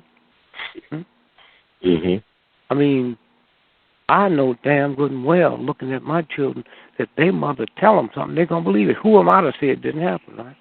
Right. And so that's the one thing. Okay, now, I'll get to Bill in a minute. I'm going to Detroit to do a thing, a church group. They're paying me fantastic money because I got to do 5 things that day starting at 7-something in the morning. Started 7-something in the morning. To 8 o'clock that night, right? Right. And so I check in that night, and I get up to bed at 7 o'clock, 8 o'clock breakfast with them, right? So I go, and I get dressed. So now we're going to be out all day. It's so hot in Detroit, I am drenching wet, but I haven't got time because we go right straight through. And then the guard came for him and said, Mr. Gregory, we didn't want to say this, but we don't have anything to do now until the 8 o'clock dinner. So we can either take you to a vegetarian restaurant or can take you back to the hotel. I said, oh, take me back to the hotel. So I go back to the hotel, take my clothes off, soaking wet in my suit, take a shower, open up the door, and I see a pair of women's panties and women's shoes. Hear me now. I don't know if they was there. I don't know if the maid left them there. So I put my robe on, and I called downstairs, and I said, would you send a manager up and a house detective? I need to report something. Well, they jump quick because they don't want their hotel getting no bad name about nothing, right? So they come up, and I tell them what happened. And I said, I don't know if they was here when I came in last night. They was here when I left this morning. But I said, I can't afford not to have this go on record. So then the brother told me, he said, just a minute. He had a little thing over his arm like a woman's purse. And he said, let me put the key in here. He said, every time a key go in here, it gets recorded. And I can look. You came in what time? I said, so he said the time. So yeah, you came in at 11:50. You left here at 7:40. The maid came in at 12:10. Oh, here it is. Here's it. No, somebody came in here, and it wasn't us. I said, we got the key here. This is not one of our keys. Somebody did come in here. So then I said, okay, then you need to call the Detroit police. He said, oh, no. So Detroit police came in, and I told him to write this down, have this down. Now, assuming I hadn't came back, Right. I would have went from there to the dinner or the lunch, right? Mm-hmm. I come back that night after I finish. I go to bed. At 2 o'clock in the morning, cops knocking on my door, right? And they got this white woman, huh? And she crying, all beat up. And she says, he did this, and I ran out, and I left my shoes and my panties here. Anytime something happens at 4 o'clock in the morning and you looking at it the 7 o'clock news, you know how hard it is to get a camera at that time of morning? Cool. So you all wake up today and you got this white woman crying, saying, I didn't rape her. See, we've been lovers for 15 years, okay? Cool. And I told him I was married, and he said, well, I just want some cocaine. And I came by, and then after we shared the cocaine, I told him I had to get home. Then he grabbed me and tried to have sex with me. And I ran out and left my shoes. I put them in the closet when I came in. And so now I get out of jail that morning, and the whole world done heard we've been lovers for 15 years. Mm-hmm. So I get out, mm-hmm. and the cameras is there. I say, Mr. Gregory, you got anything to say? I said, I don't know who. I don't even know what this is about. I don't even know who she is. Right? Now, I told the world that, right? She said, we've been lovers for 15 years. Now, put a pin there and let me show you how this works. 5 years ago, this is myth. 5 years ago, I was in Kansas City. This is myth now. Mm-hmm. And when I get through, a white dude walks up to me and said, God, I've never heard nothing like this in my life. Jesus, what a... I said, let me tell you who I am. I have 50 companies. And I'm about to lose my federal contracts because the woman thing is coming through, and I don't know how to deal with it. But you just told me it's too late tonight, but can I come by in the morning and we have breakfast? I need you, and I need you to give me a price of how much it costs for you to come to my 50 companies. So I go to bed. Next day, I'm up, brother. I go down. Anytime you go into a restaurant, you know how you can wait to be seated, you can sit at the bar? Right. Never sit at the bar. You know why? Why? You're not responsible for who you sitting next to. Mm. So me and him sitting there, and we talking, and he said, oh, my son's fixing to get married. I forgot the date. Let me run to the car and get my briefcase. So when he leaves, this is myth now. A white woman says, Dick Gregory, oh, do my father, oh, can I hug you? And she hugs and kisses. Click, click, click, click, click, click, click. Now, I've told the whole world I never met her, I don't know her, and they come up with this picture from 15 years ago, or 5 years. Now, what do you all think of me? See, so you can't ask about him because I know too much about what goes down. For instance, let's say you are the top, you just put out a record today that's selling $10 million a week, right? Right. Right. A couple of days before Christmas, right? Mm-hmm. So you got a big royalty check coming, right? You're going to have a Christmas. So 2 weeks ago, I filed charges against you, not as Dick Gregory, and said, I wrote that song. No, they don't know or not. So now we go to court. You know what happens? What happened? The federal judge frees all your money. Now, you ain't never had no money. You one of the richest cats in the movie industry, and you don't have a quarter for Christmas, right? So you make a deal. You settle out of court. Right. This is a scam they've been doing. Now, I'm not saying this about these ladies. I'm saying what goes on out here. So now, here's what I question. Bill Cosby was getting ready to buy NBC. He had the money and the pull. White supremacy said no black person will ever own the network.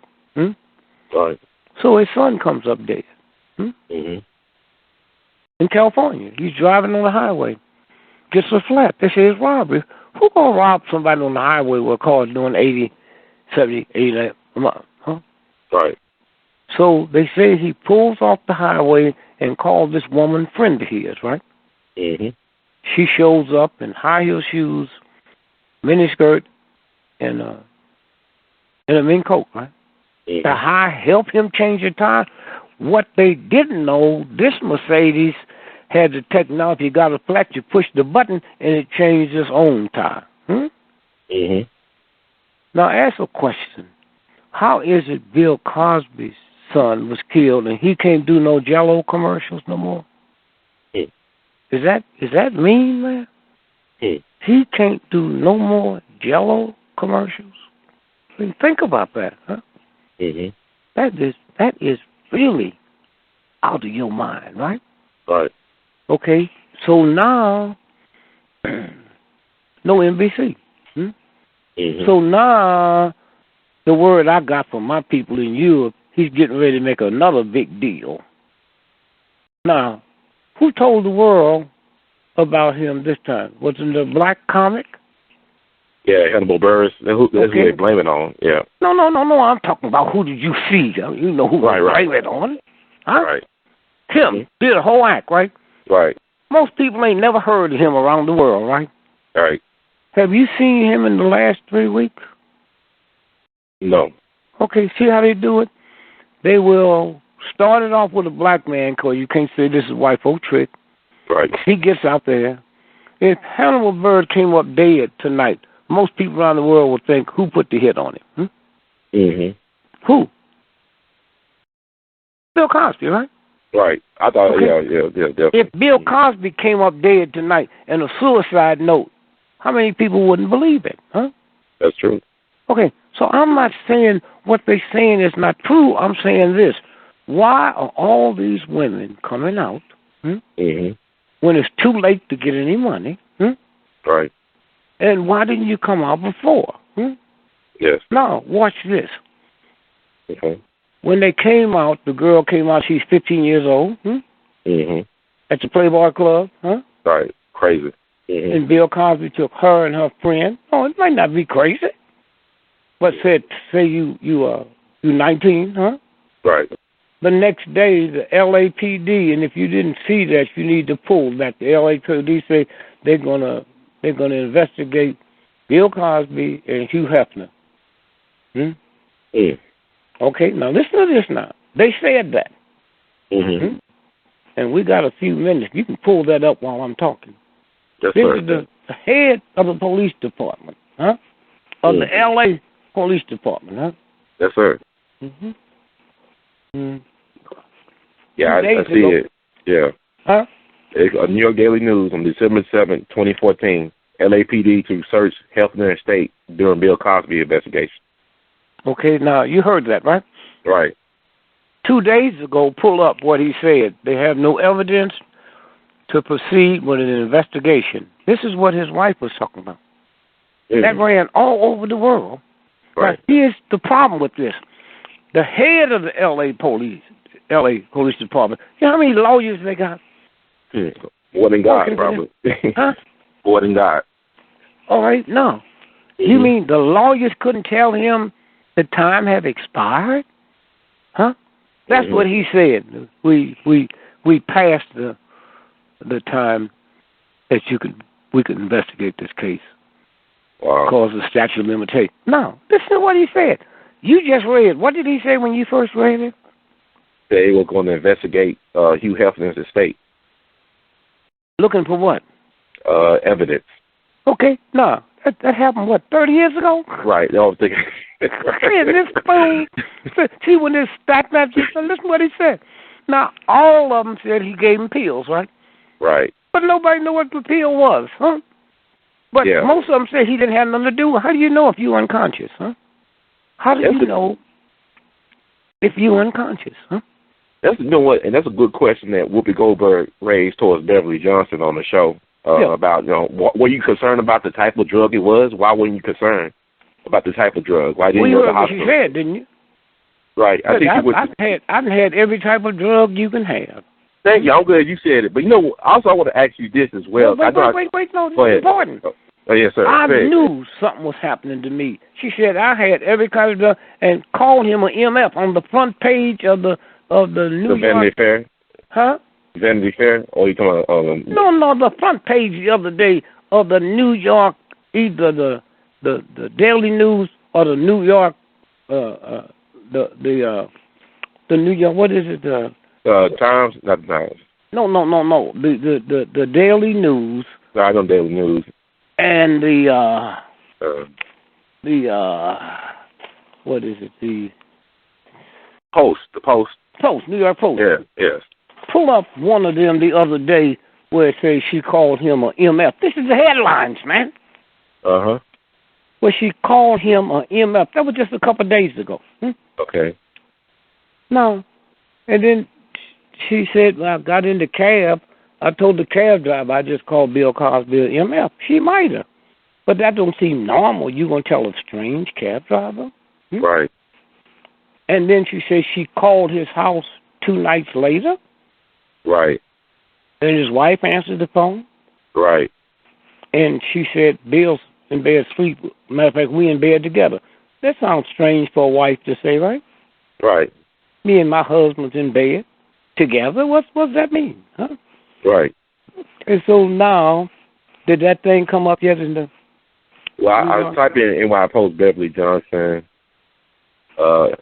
called Bill Cosby and MFer. Like a lot of the Vanity Fair article come up, and the gossip, all the little gossip sites, they...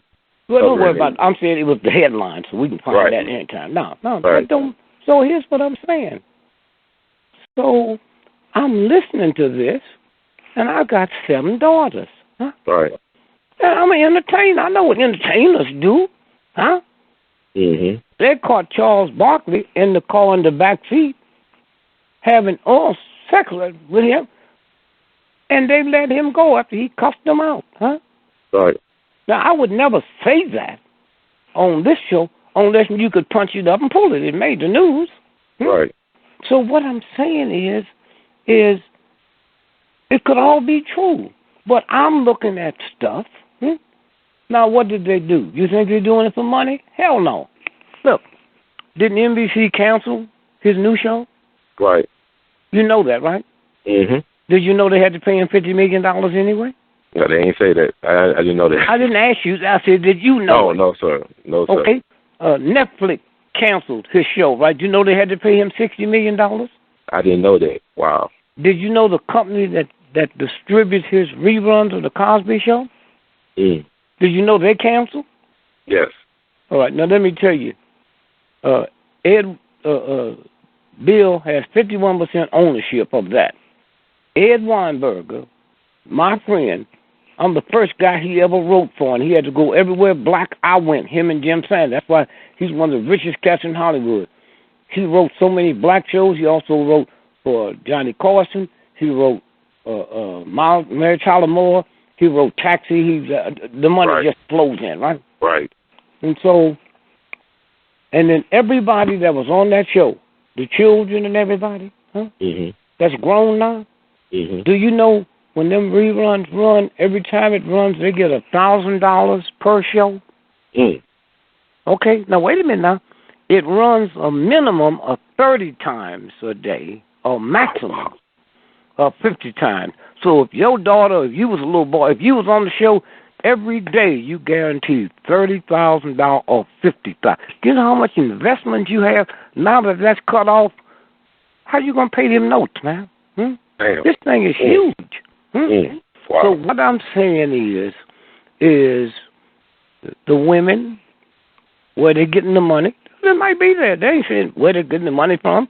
Just because you was a hot star, you can be raggedy and broke now. Huh? Nobody's talking about where they're into drugs. Okay? Mm-hmm. Now, we already know he's into drugs. He's listening to them, but they not said that. He gave him some wine, and then he gave him this pill. Well, who are you going to take a pill that somebody gives you? Right. I see cocaine or heroin or crack, but somebody going to give you a pill? And so then the next thing they'll do is they'll come up and say, you know, some woman was murdered, and they'll find some black guy just like they did that Thug comic. To say, I did it for him, huh? Right. And then you know what they'll say? Well, Or they happen to be in a state where the statute limited. You know? So that's how I look at it, because I know what they're doing out here, and I see it. And if a woman, look, first, if you can find a woman to find something I was doing 30 years ago, right? All right. You think I quit? You mean if I'm that type of freak, you think I didn't have one last month? Right, exactly. You got pills and stuff now. You got all types of stuff that can keep you going for a while. You hear me? And so how come if they can go back and find all them women, how come they can't find a recent one of when did Bill stop? Okay? And so that's what we're looking at.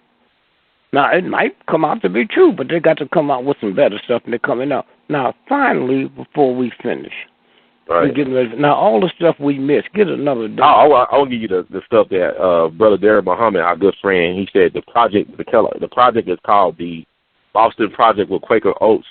The school is the George Fennell School for Children. Fed the children plutonium in their oatmeal. He said you can read about this. So, see, you talk too fast, man. All right, damn, slow it down. You got old folks listening to you. All right, let's do it over here. All right. Okay. He said the project is called the Boston Project with Quaker Oats. The school is the George Fennell School for Children. They fed the children plutonium in their oatmeal. You could read about this in the book Plutonium Files. Okay, now is that the black woman who wrote that book?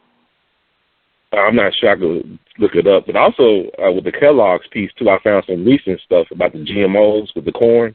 Yeah. They said that Kellogg's uses 100% saturated poison-producing GMO corn. Yeah. GMO corn. What grandmother did in them corn is? Is genetically modified organism. Genetically modified organism. Organisms, okay. Right. It said and what do they use it for? Corn? Bug killers like black flag and raid. Huh? They said if GMO corn was sold in a hardware store, it would be most appropriately placed next to the other bug killers, like black flag and raid. Oh, yeah, okay. No, listen. See, when the brother just called you, he's the number one. I talk to him all over the world, right? Right. And I say, brother, if you still listening, soon when I hang up, call me. I got something to run past you. Now, listen to this here. Hear me good now. Read that again, man. Especially these Negroes, like my mama, if she was alive. Hear what you say. Those was rich white children. What did they do, and what year was it? Let me see. Let me look it up. Yeah, the Boston Project.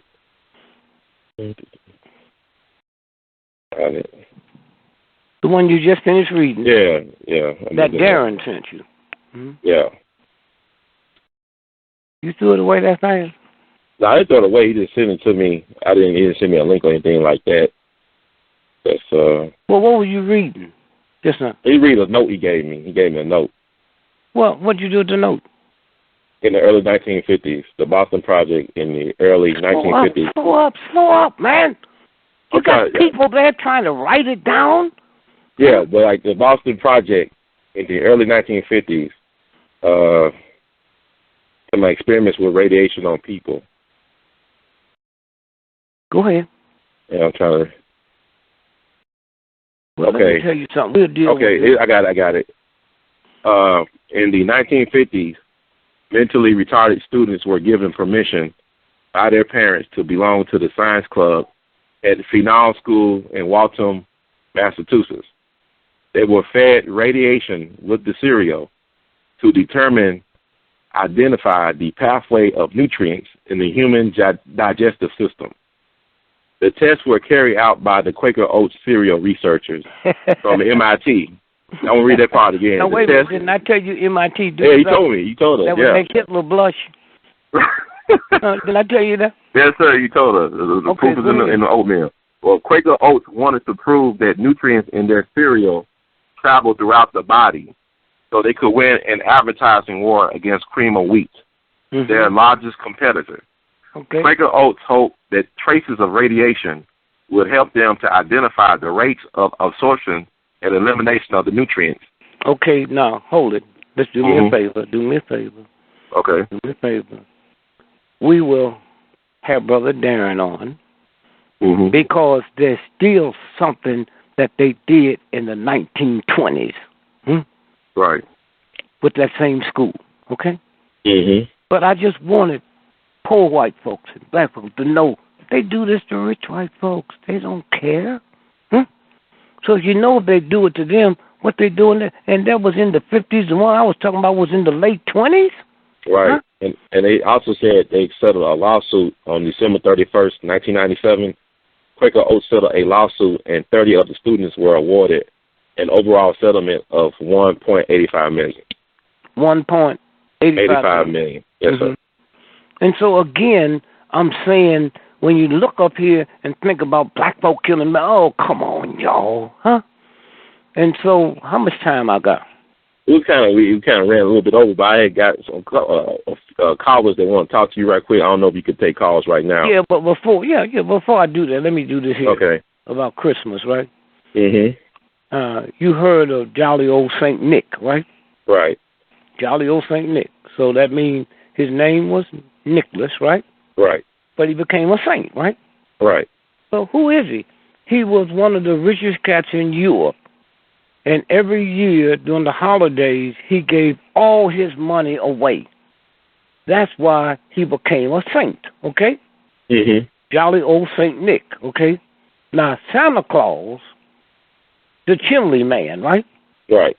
In Europe, when there wasn't no oil stoves or gas stoves, it was just wooden stoves or coal stoves, and that created soot, right? So that was the white dude that went down and cleaned the chimneys out, okay? Right. He was a chimney sweeper, okay? So they take that and put it into mythology, right? Now, I've always wondered why when they killed my Jesus, they told me to call that day Good Friday, right? Right. So I called it, how can that be a good day if you kill my Jesus? Well, let me tell you why it's a good day. The sun dies every year on December the 21st. You got that? Yes, sir. That's the first day of, the winter solstice? The winter solstice, right? December 21st, right? The sun dies, okay? Now, that's 3 days before Christmas, right? Right. Okay. So now the sun dies. This is the story. This is where this story came from. December the 21st, right? Right. Is when the sun dies, right? So when you got him, when you was your mother was impregnated by your father, it goes into the seed and it smothers to death for 3 days, and then it explodes, okay? Now, on December the 25th, midnight, right? Yes. Okay. Now, are you old enough to know that you could used to go to people's house and there was a death in the family, be a wreath on the door? Okay. I'm not aware of that, but go ahead, I'm listening. Okay, a wreath, and it had a purple ribbon on it. Because when you die, you all turn black. So all them white folks, wait, look at people themselves when they die. You turn black, right? So if you was going by somebody's house and you saw that wreath on the door and you hadn't been in town in a year, you going by to have a party, you go get back in the car, right? Right. That wreath, right? And then after the funeral, the wreath is taken down. Okay? Now let's go back. On December the 25th, midnight. Now I need you to count, but you got to be tricky now. Right. December the 21st, midnight. The sun dies for 3 days. Now we got to count. From December the 21st, midnight. December the 22nd, midnight. 1 day. December the 23rd, midnight. 2 days. December the 24th, midnight. 3 days, right? Well, December the 24th, midnight is also the morning of what? Christmas Eve. Wait. Christmas Eve is over. Right, but you said 3 days. Actually, 4 days, right? 4 days. No, son. Midnight the 21st, right? All right, midnight 21st. I got you. Okay. Midnight the 22nd is the first day. Midnight the 23rd is the second. Midnight the 24th is the third day. That's when the wreath comes down and you light the tree. And the pagans didn't light no damn tree. They just put ornaments on the tree because they know the sun is back alive. Huh? Right. That's what that's about. So then why do you call it Good Friday? Because 270 days from that is when she conceived. That's Friday. And that's why it's called Good Friday, huh? Yes, sir.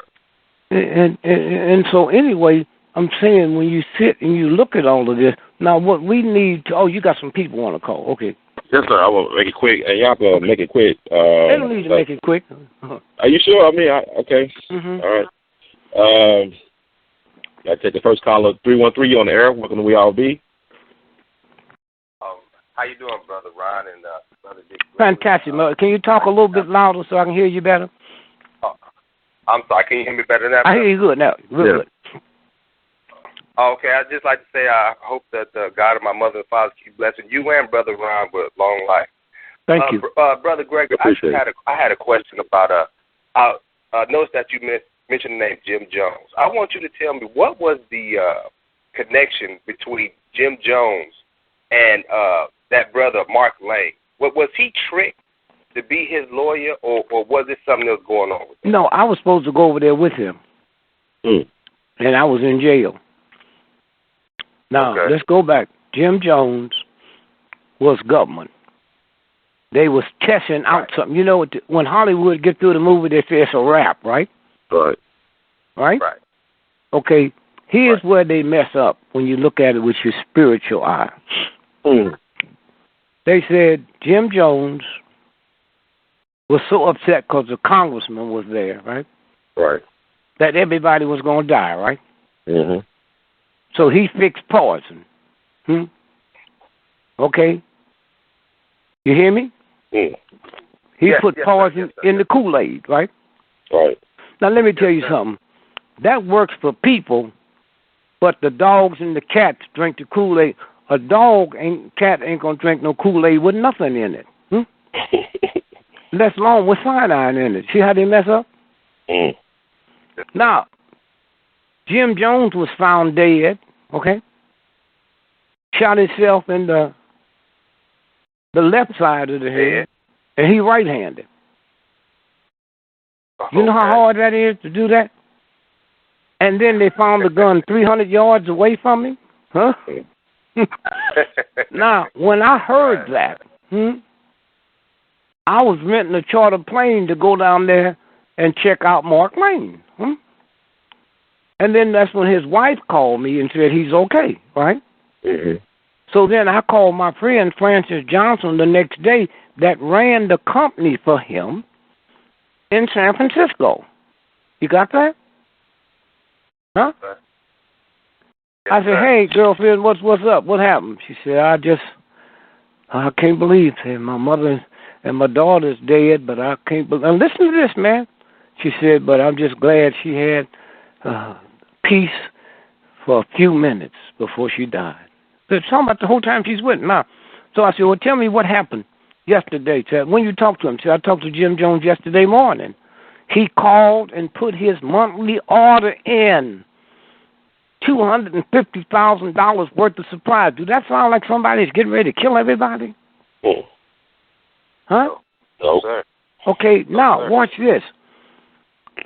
They brought the bodies back. Now everybody was laughing at them, bunch of stupid Negroes, right? Right.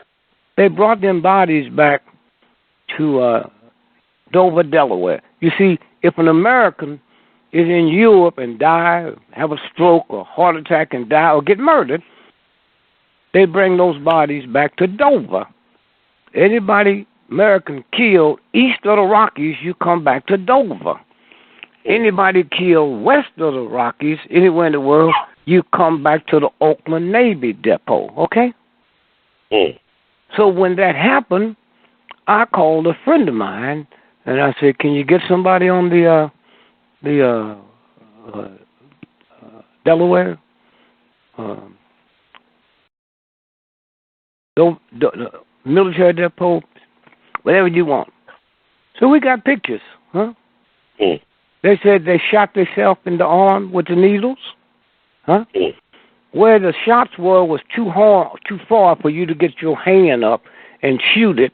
You know, it had to be down lower. Mm. So that goes out the window. Well, let me tell you the tricky thing. They went down and talked to a black undertaker guy in Philadelphia. For 20 years, he'd been making a bid to get the contract to service that host. Mm-hmm. He gave up. So now, the year of Jonestown before, he gets a knock on the door. It's the United States government. Says, man, we just want you to know you won the bid for the contract for Dover. He said, I didn't put a bid in. He said, no, we just felt so sorry. You've been bidding so long. You just have it. They knew them blacks was coming back, right? Right. 6 months before. Now watch this. Do you know when them black folks came back to Dover, huh? That was the military that brought them back. Did you know that? They brought them back. No, sir. They put them in coffins. Hear me. And they locked the coffins and cemented them. And everyone, if your mother, grandmother, when they brought that body home, they had a military escort, just like if you was a war hero. Mm. Did you hear me? Mm-hmm.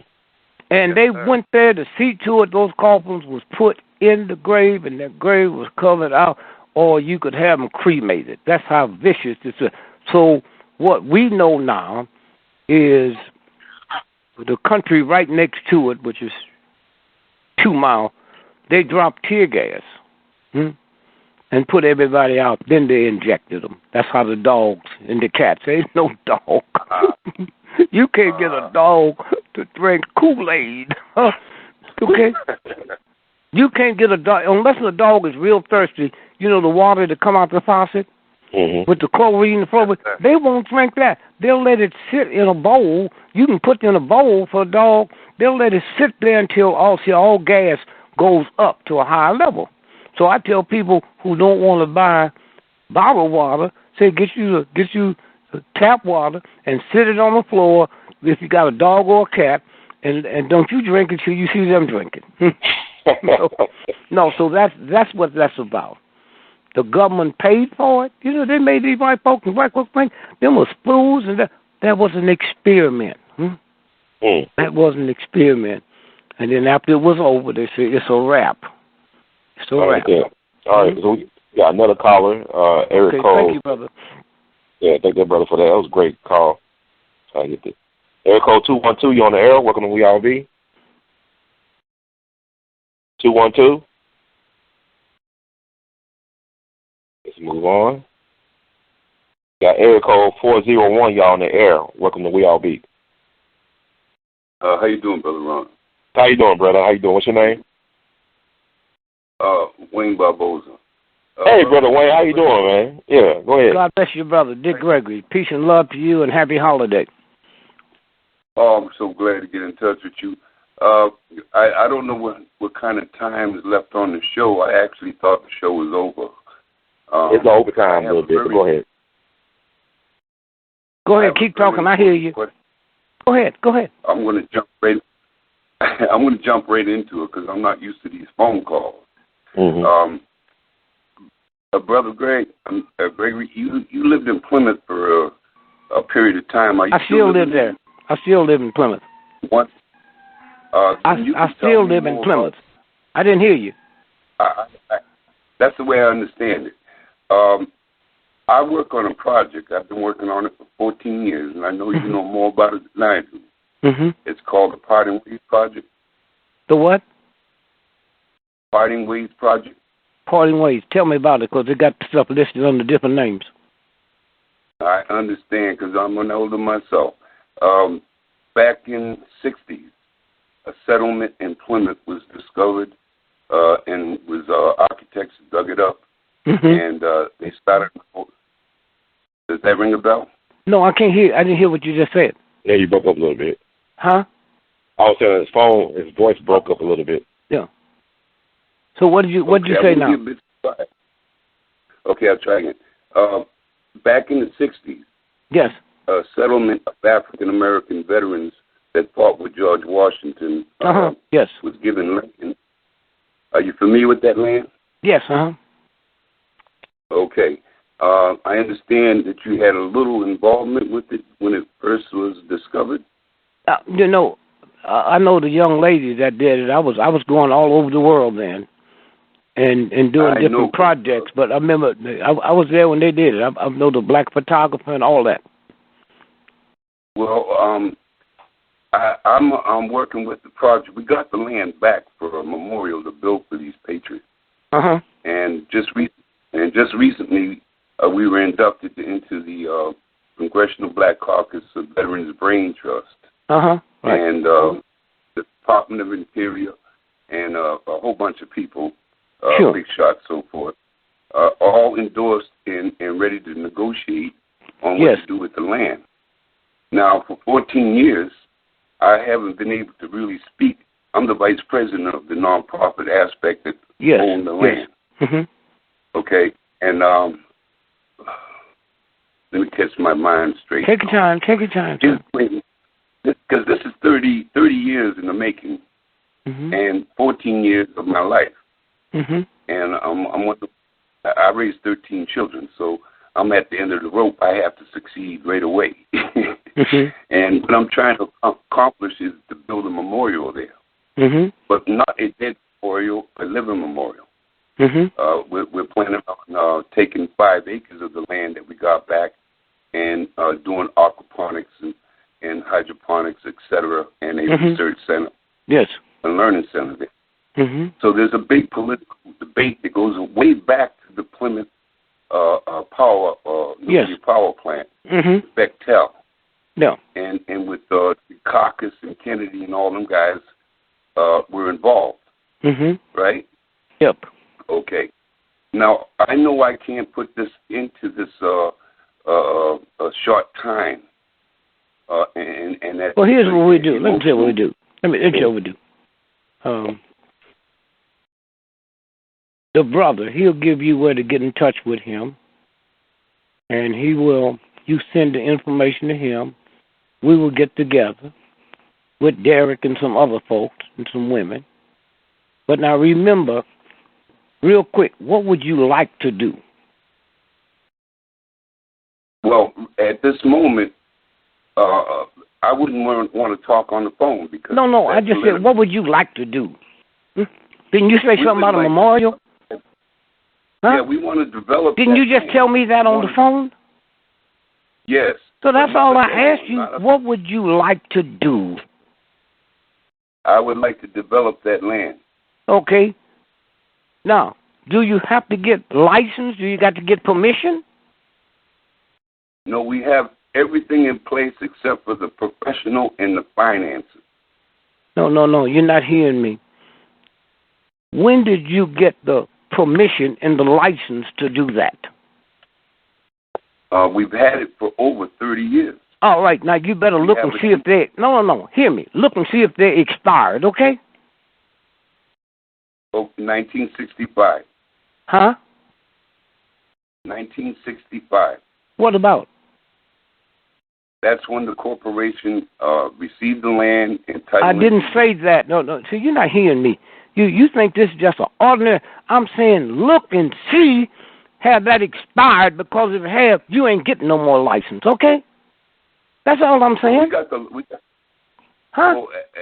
We wouldn't have been indoctrinated if anything was wrong. We wouldn't have been allowed into the Baby, you're not hearing me. You're not hearing. Look, that's why I don't like to deal with stuff on the phone. Okay? I'm telling you this. Do you have a car? You drive a car? Yeah. When do your license expire? February 4th. Okay, that's all I'm asking you. I say check it and see if they expired, huh? They do all kind of... You haven't heard the whole show about the stuff they be doing, huh? Oh, I'm quite familiar with it. I didn't say that. I said before I get involved, huh? I need to know, have this expired? It might have not. Okay? And then you call them and make sure. Okay? Okay, so if you give me some way to send that I just told you, the brother we talking to on his show, you get it from him, and we talk every other day, okay? That sounds wonderful, brother. That's all I could ever expect from you. I really appreciate that. All right. Thank you, brother. We appreciate it. Do he know how to reach you? Yeah, I know how to reach him, yeah. All right, good enough. Okay. All right, great. I appreciate Happy that. Holiday. Happy holiday. And we got a caller, 901. You are on the air. Welcome to We All Be. 901. They said move on. There's still a lot of people. You got a caller from your hometown. St. Louis, 314. You're on the air. Welcome to We All Be. How you doing, Brother Gregory? My brother. Peace to you. Yes.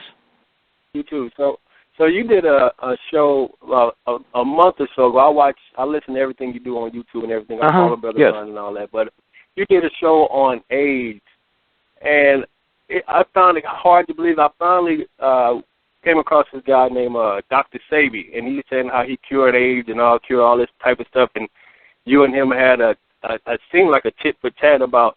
He said that you said black people manifested sickle cell to combat malaria and all this and that. Yeah, sure. That's you born with that. And also, hold on. And one other thing.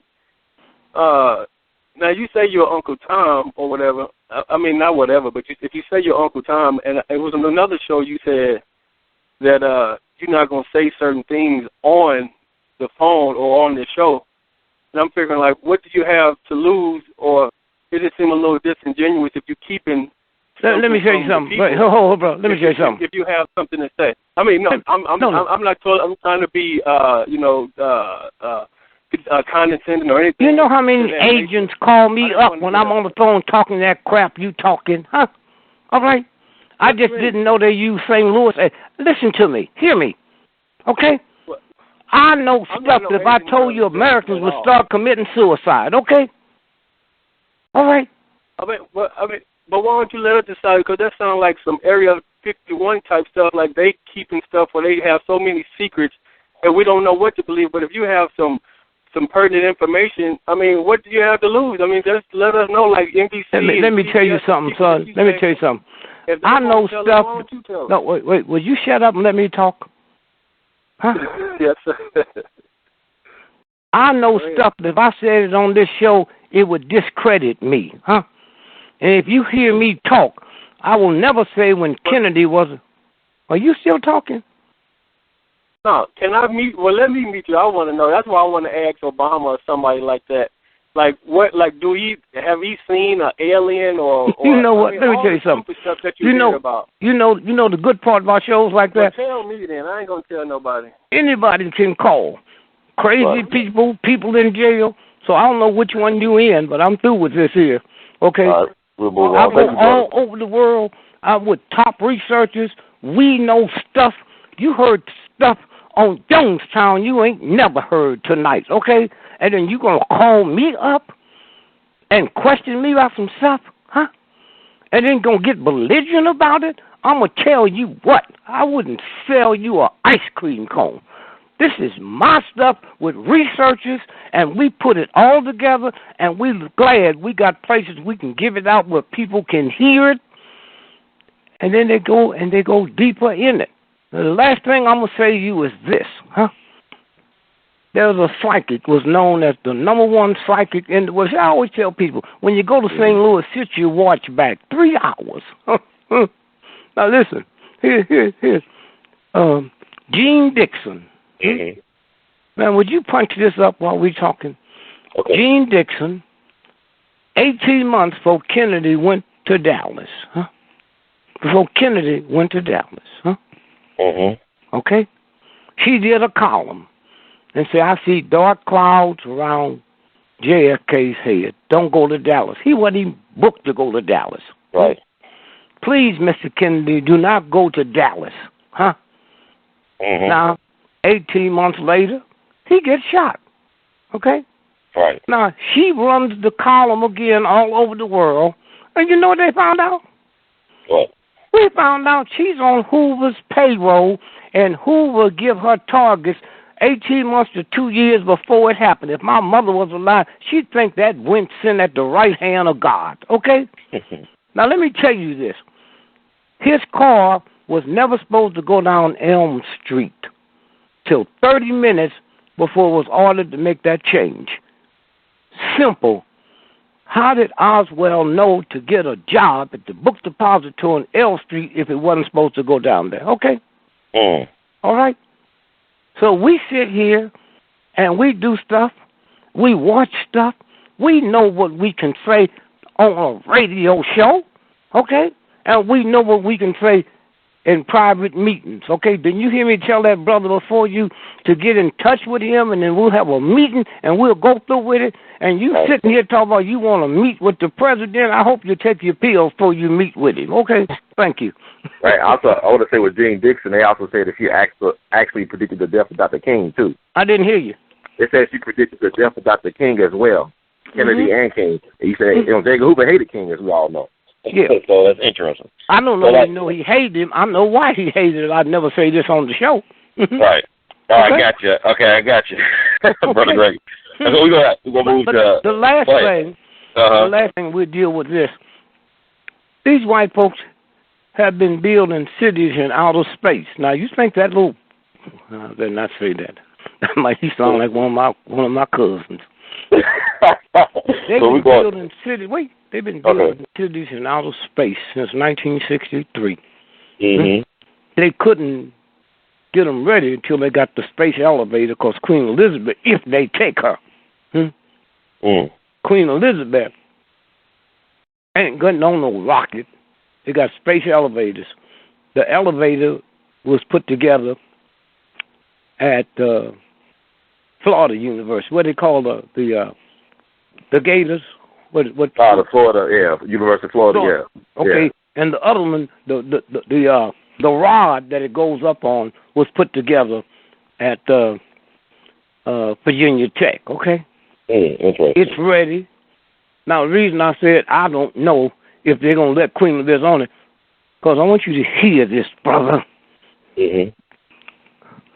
London is not part of Britain. Did you hear that? Yes, sir. London is not part of Britain. And in order for Queen Elizabeth to go into London, she got to get permission from the Lord Mayor. And if the Lord Mayor gives her permission, she got to come through the back gate, Temple Gate, dressed up as a servant. Okay? Wow. As a servant. But Britain is not connected to London at all. Now, for your benefit, my brother, punch up, write this number down, and you too, write this number down, February the 2nd, 2013. And I want you to punch this up so you can read to that. I'm going to say this again. Wow. Did you read the 2nd? Yeah. What's it say about the Vatican? The Lord, did it mention the Vatican? Well, it's like United States Conference of Catholic, let me see, I'm just typing to the link. Wait. Let's go over it again. United States Conference of Catholic. No. Okay, go ahead. No. The February the 2nd, 2013, the Bank of Italy suspended all Vatican credit cards. So they was trafficking in drugs, they was trafficking little girls, they was trafficking little boys.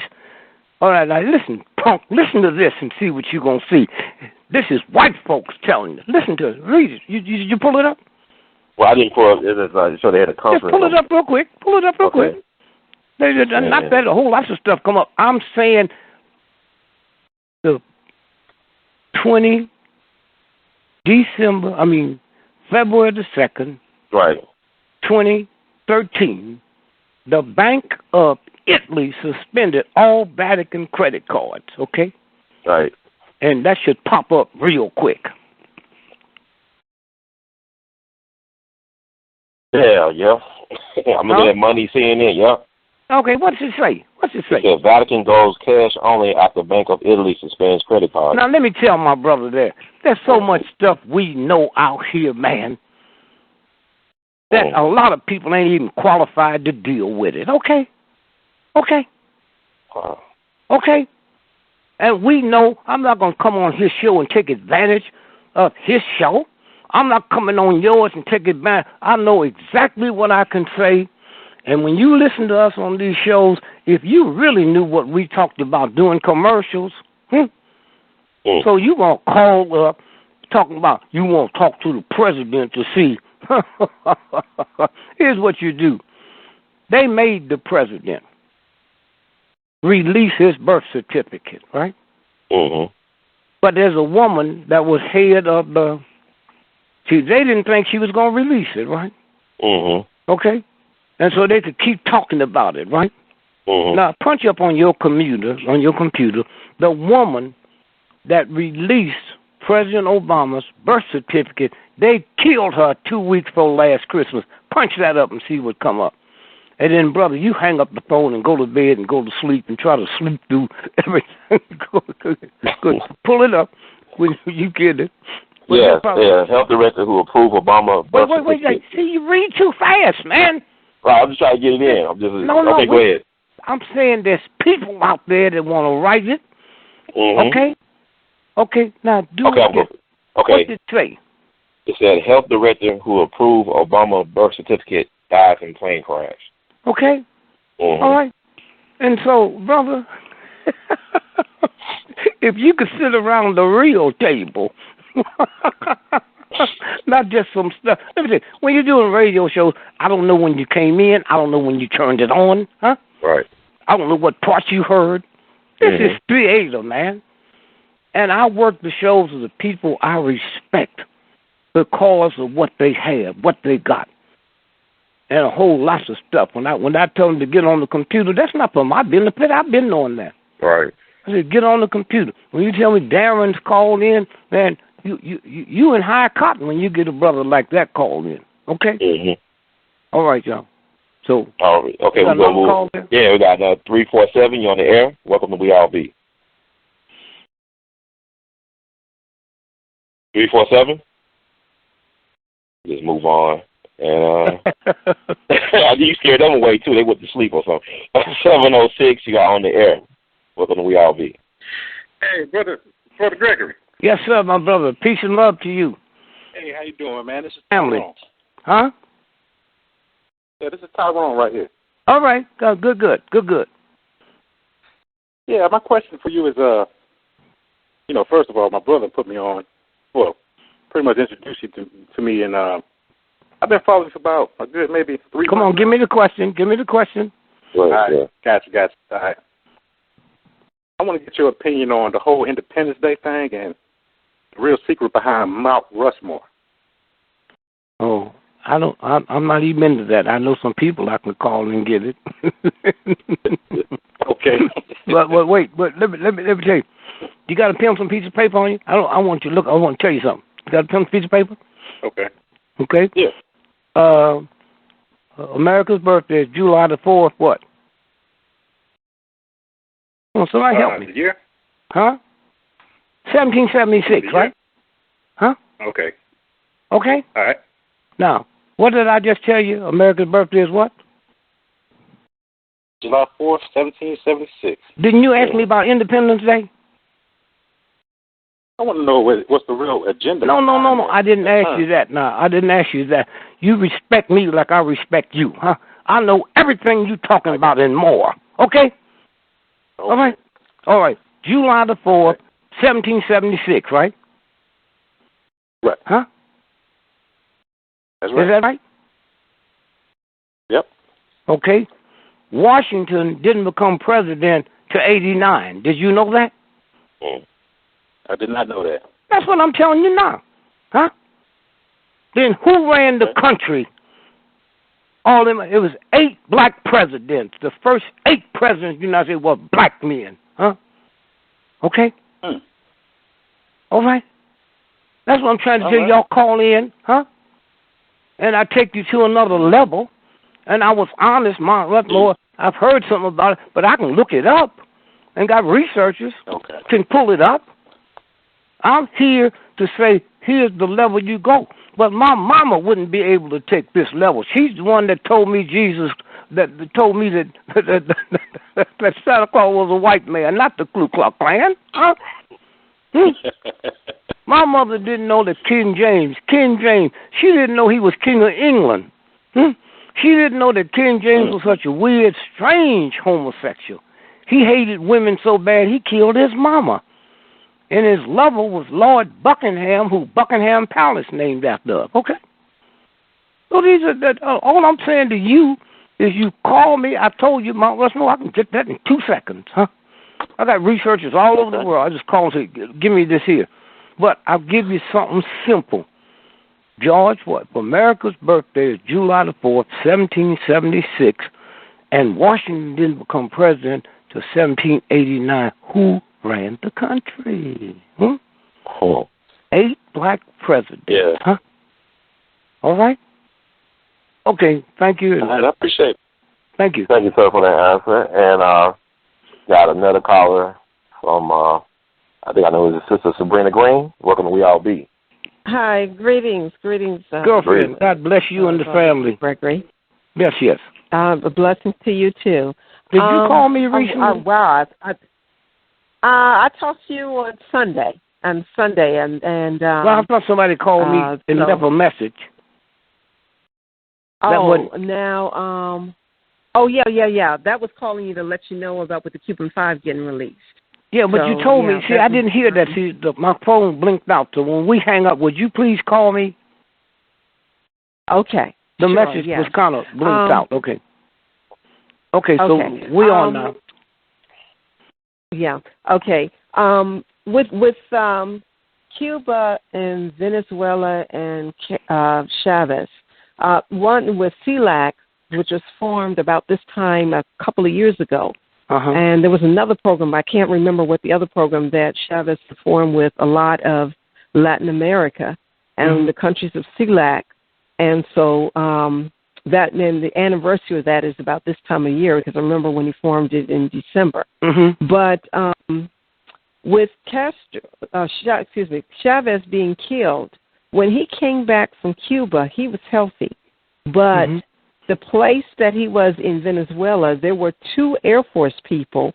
And matter of fact, when they found out their presence there in Venezuela and Caracas, they had them removed from the country. And with that, then of course the U.S. insisted that the embassy officials that they be removed from from the embassy here in the States and that. And so that would happen there. So, obviously with the Venezuelans, there had been suspicion about his death. But also when you were talking about with Jim Jones with Guyana, from what I remember, I thought that the real reason of what went down there was because of the congressperson that was down there? Yeah, the guy, congressman from California. Yes. Right, yes. No. That of killing of him that. And lately with what happened with with the release and the changes on here, I've been told to communicate to people to follow with Telesort, especially what's going to happen in the next days coming up here. Because the release of Gross was not just only for Hanukkah, but on January 1st is the anniversary of the revolution in Cuba. Yes. So now hold that. No. Hold it. 1 second. Okay. Did you know the United States government financed Batista and him? Yes. Did you know that? Okay. Yes. Now, do you remember when Castro came here and marched in Harlem? Yes. Did you know before he came here and marched in Harlem, he had a ticker tape parade down Pennsylvania Avenue? Did you know that? Well, Pennsylvania in D.C. or did you hear what I just said, dear lady? Yes. Did you know that? No, I didn't know that about okay. Pennsylvania Avenue. Hey, brothers, you sit there, my man, and pull that up real quick before we get off. Okay. Okay? The ticker tape parade. And what was the greatest revolutionary of our time? What was his name? He fought with Castro? Che Guevara. Che Guevara. Castro helped kill him. He's never a punk thug. Castro helped kill him. Did you hear me? Wow. Are you looking for that? Yeah. Ticker tape parade. Castro down Pennsylvania Avenue. They said he was given I'm looking at the Washington Times, and he was given a ticker tape parade in New York. And spoke to Harvard. No. We know that. Mm-hmm. That was in Harlem. Yeah. I'm saying he was given a ticker tape parade down Pennsylvania Avenue before he ever knew where Harlem was. Okay? Right. You don't see nothing coming up? I'm typing it in. Okay. And so, girlfriend, thank you. I just love your information and your whole piece. Well, I certainly love your information because you give us a real re-education of everything. Well, sometimes we get together again. I tell you the real thing about Kennedy. Okay. Okay. All righty. Your thanks. Nothing come up. No, nothing. It's just I'm gonna look at it. I'm gonna try to find it. And did you know, sister, that Kennedy's brain was missing? Yes. Okay, now think about you telling us that. Now think about this. Here's a man shot. We don't know who did it. Everybody think it could have been Castro, it could have been the Russians. Who could get that close to the body to steal his brain? Okay. Did you know the coffin that they buried him in? Now you can pull this up. That's what I'm giving. You know the coffin that they buried him in, put in the ground. Do you know they dug that coffin up and threw it in the ocean? Oh. Did you know? Yes, because you had mentioned that on before. Okay. Yeah. Okay. Yeah, no, it's mean, girlfriend. It is mean. It's not mean if you've been following it, and following it, and following. Well, BBC News said that Kennedy's casket dumped in. Wait, slow up. BBC News stated that Kennedy's casket was dumped in the Atlantic Ocean, about 9,000 feet. Yeah. We got the exact measurement where it is. We could find somebody who could swim, could go down there. Why would they hide that? Because it's radio shows like yours that's going to make people in colleges that's doing the research go in there and look, and they would see the blood and the whole thing. And did you know the car that he was riding in that day at 4 o'clock that evening, they sent it back to Cincinnati where they make them and had the whole car overhauled? What about forensics? What about blood splatter? Right. Yeah. And when the Kennedy family was trying to find out, they started killing them and make like it's a bad omen. They killed the Kennedys and kept the Bushes, huh? I heard that. I want to ask you this before we go, Brother Gregory. I'm appreciative of you taking the time. But you still didn't find out about the march here. I didn't find it. I know you tried out for the Washington Senators back in the day as a pitcher, but that's another story. I know that part. But I want to ask you this because I think it's very important. Don't forget, sister, when you hang up, call me back because I really meant to call you back, but the thing, I got a boop on it and I didn't. Okay, what were you going to say, brother? Yeah, I want to talk to you about this because, it's just clear some stuff because you, like you said, you've been longer in the movement. You're a soldier, been down for the cause for years. I have been hearing people tell me this. They're claiming now that Dr. King and Jose Williams had a relationship and that Coretta Scott King was a lesbian. Have you heard that? No, but why would you say something like that on a black show, which is a goddamn rumor? Are you crazy? Huh? Yes, sir. Why would you say something like that, huh? If you don't have the information, I don't have no problem with you saying it, but do you have the information? No, I'm not saying that. You think if I had it, you think I'd answer something like this on your show? Huh? No, sir, but I had to take a chance, Kyle. No, you can't take a chance, man. That's where you think that came from, huh? Oh, from white supremacy, from white folks. Okay, so why don't you call them and ask them that, huh? On this here show here, as many times if you have me by yourself, you never whispered that to me, huh? You wait till you get on the air all over the world and throw out some shit like that? I thought we was friends, man. How much stuff do I know? How much stuff do we talk about personally, huh? Yes, sir. How many times do I give you a heads up so you don't get caught cold? And you going to ask me some stuff like that? Huh? When you could ask me privately? Huh? Yes, sir. You just took down Jose Williams. If there's anybody on the planet that was never gay, was Jose. Okay? All right? Yes, sir. All right. And then so you're going to talk about Jose, King, and Coretta this close to Christmas? And if I didn't know you like I know you, I swear you was an agent, man. No, I was talking. Yeah, I know. I understand, Gregory. I didn't. No. I didn't say that. No, I understand. Mhm.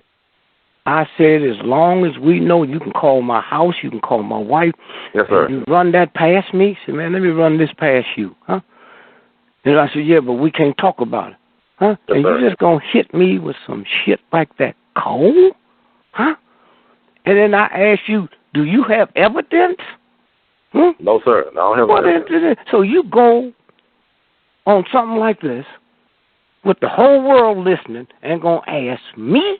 You really don't know who I am, do you? And I was just speaking to tell you, I saw the movie that Oprah made. Okay? Yes, sir. We talked about that last, it was Selma. Before the seeing it. It yes, is, okay. All right, so Darren, give me a call. All right, so we got any more to do? No, Bob, let me see. Well, one more call, if you don't mind. No. All right, I want to thank you for that. 347, y'all on the air. Are you there, 347? Brother Dick Gregory, Brother Ron. Thank you. My brother. Who is this? Show, hearing information. Wait, who is this? Leroy. Oh, Black man. Black man. You know what you do to me, Leroy? You know what you do to me, man? You will call me. See, I don't take my phone book with me because I don't want everybody to steal it and get all y'all's numbers. Yes, sir. So anytime you call me, leave the phone number. Yes, and that's sir. why I couldn't get back to you in the last couple of days, because I got some stuff to talk to you about in New York, man. Well, listen, I just wanted to add to the information that you were sharing about that space elevator. Yes. Because anyone who wants to go behind or not go behind you, but utilize the opportunity, they can go into Google and put in space elevator. There's a lot of information coming out now about this space elevator. Yes. Yes. Well, that's what I was telling this St. Louis punk. There are so many people out here with information, and those are people that I call. I call. Because I know you know, and we ain't going to play with one another, huh? I know you know. What was the woman from St. Louis, man? One of the greatest stories I ever heard. What was the woman from St. Louis that you interviewed? You're talking about the lady who tracked down the uranium being placed around the community? Yes, the white woman. Yes. The Caucasian lady, yeah. Yes. Yeah. Yeah. Yeah. And let me just say something, because I got to talk to you tonight. Listen to this. You know why white folks have an advantage on not being scared? You're scared of me, but you know why I'm not scared of you? I got aunts, uncles, cousins, nieces is whiter than the whitest white person you ever met, and that's in Russia. So we grew up seeing people whiter than white folks. White folks never grew up seeing people black.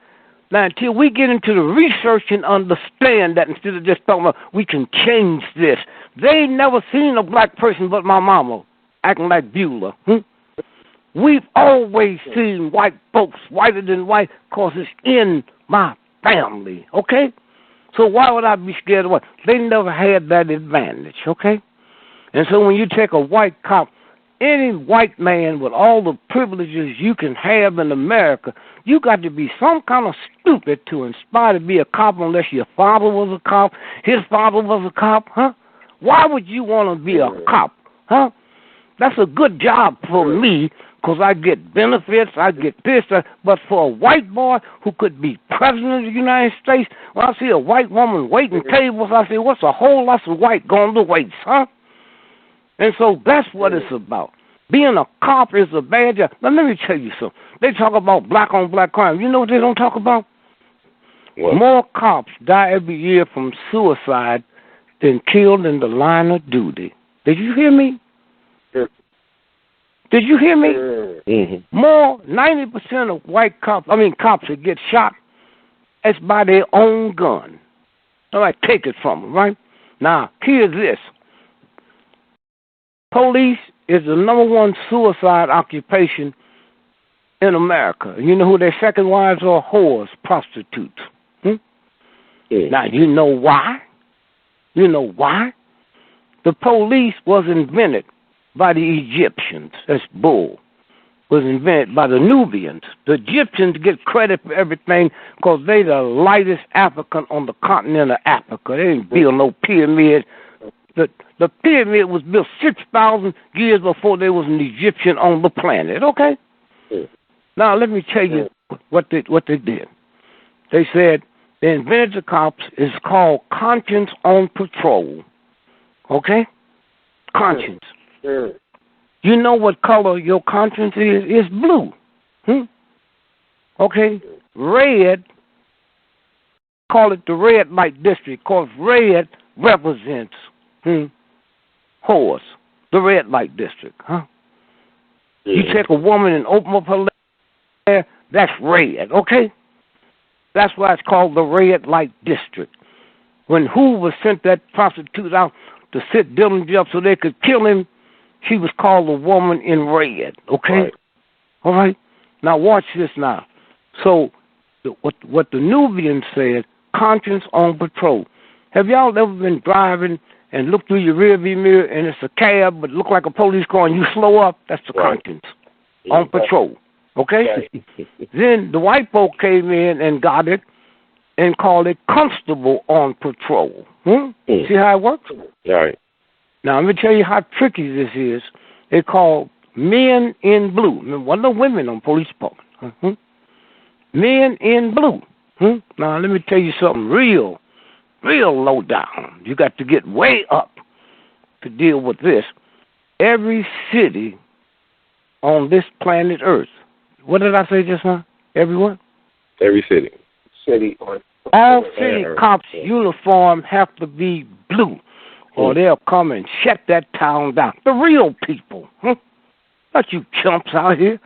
White ain't a color, it's an attitude. And if you ain't got trillions of dollars, you can't have the attitude. Okay? All right? Now watch this now. Okay? Did you hear what I just said? All city cops all over the world, if you're Muslim, atheist, whatever, you better not have a city cop that's uniformed not blue. Now, state troopers, they color can be anything, huh? County cops can be anything. Now y'all see how big this thing is y'all trying to mess around with, huh? I'm going to say this again. All city cops on this planet uniform have to be blue. And if they're not, they'll shut it down. Okay? That's what this is about.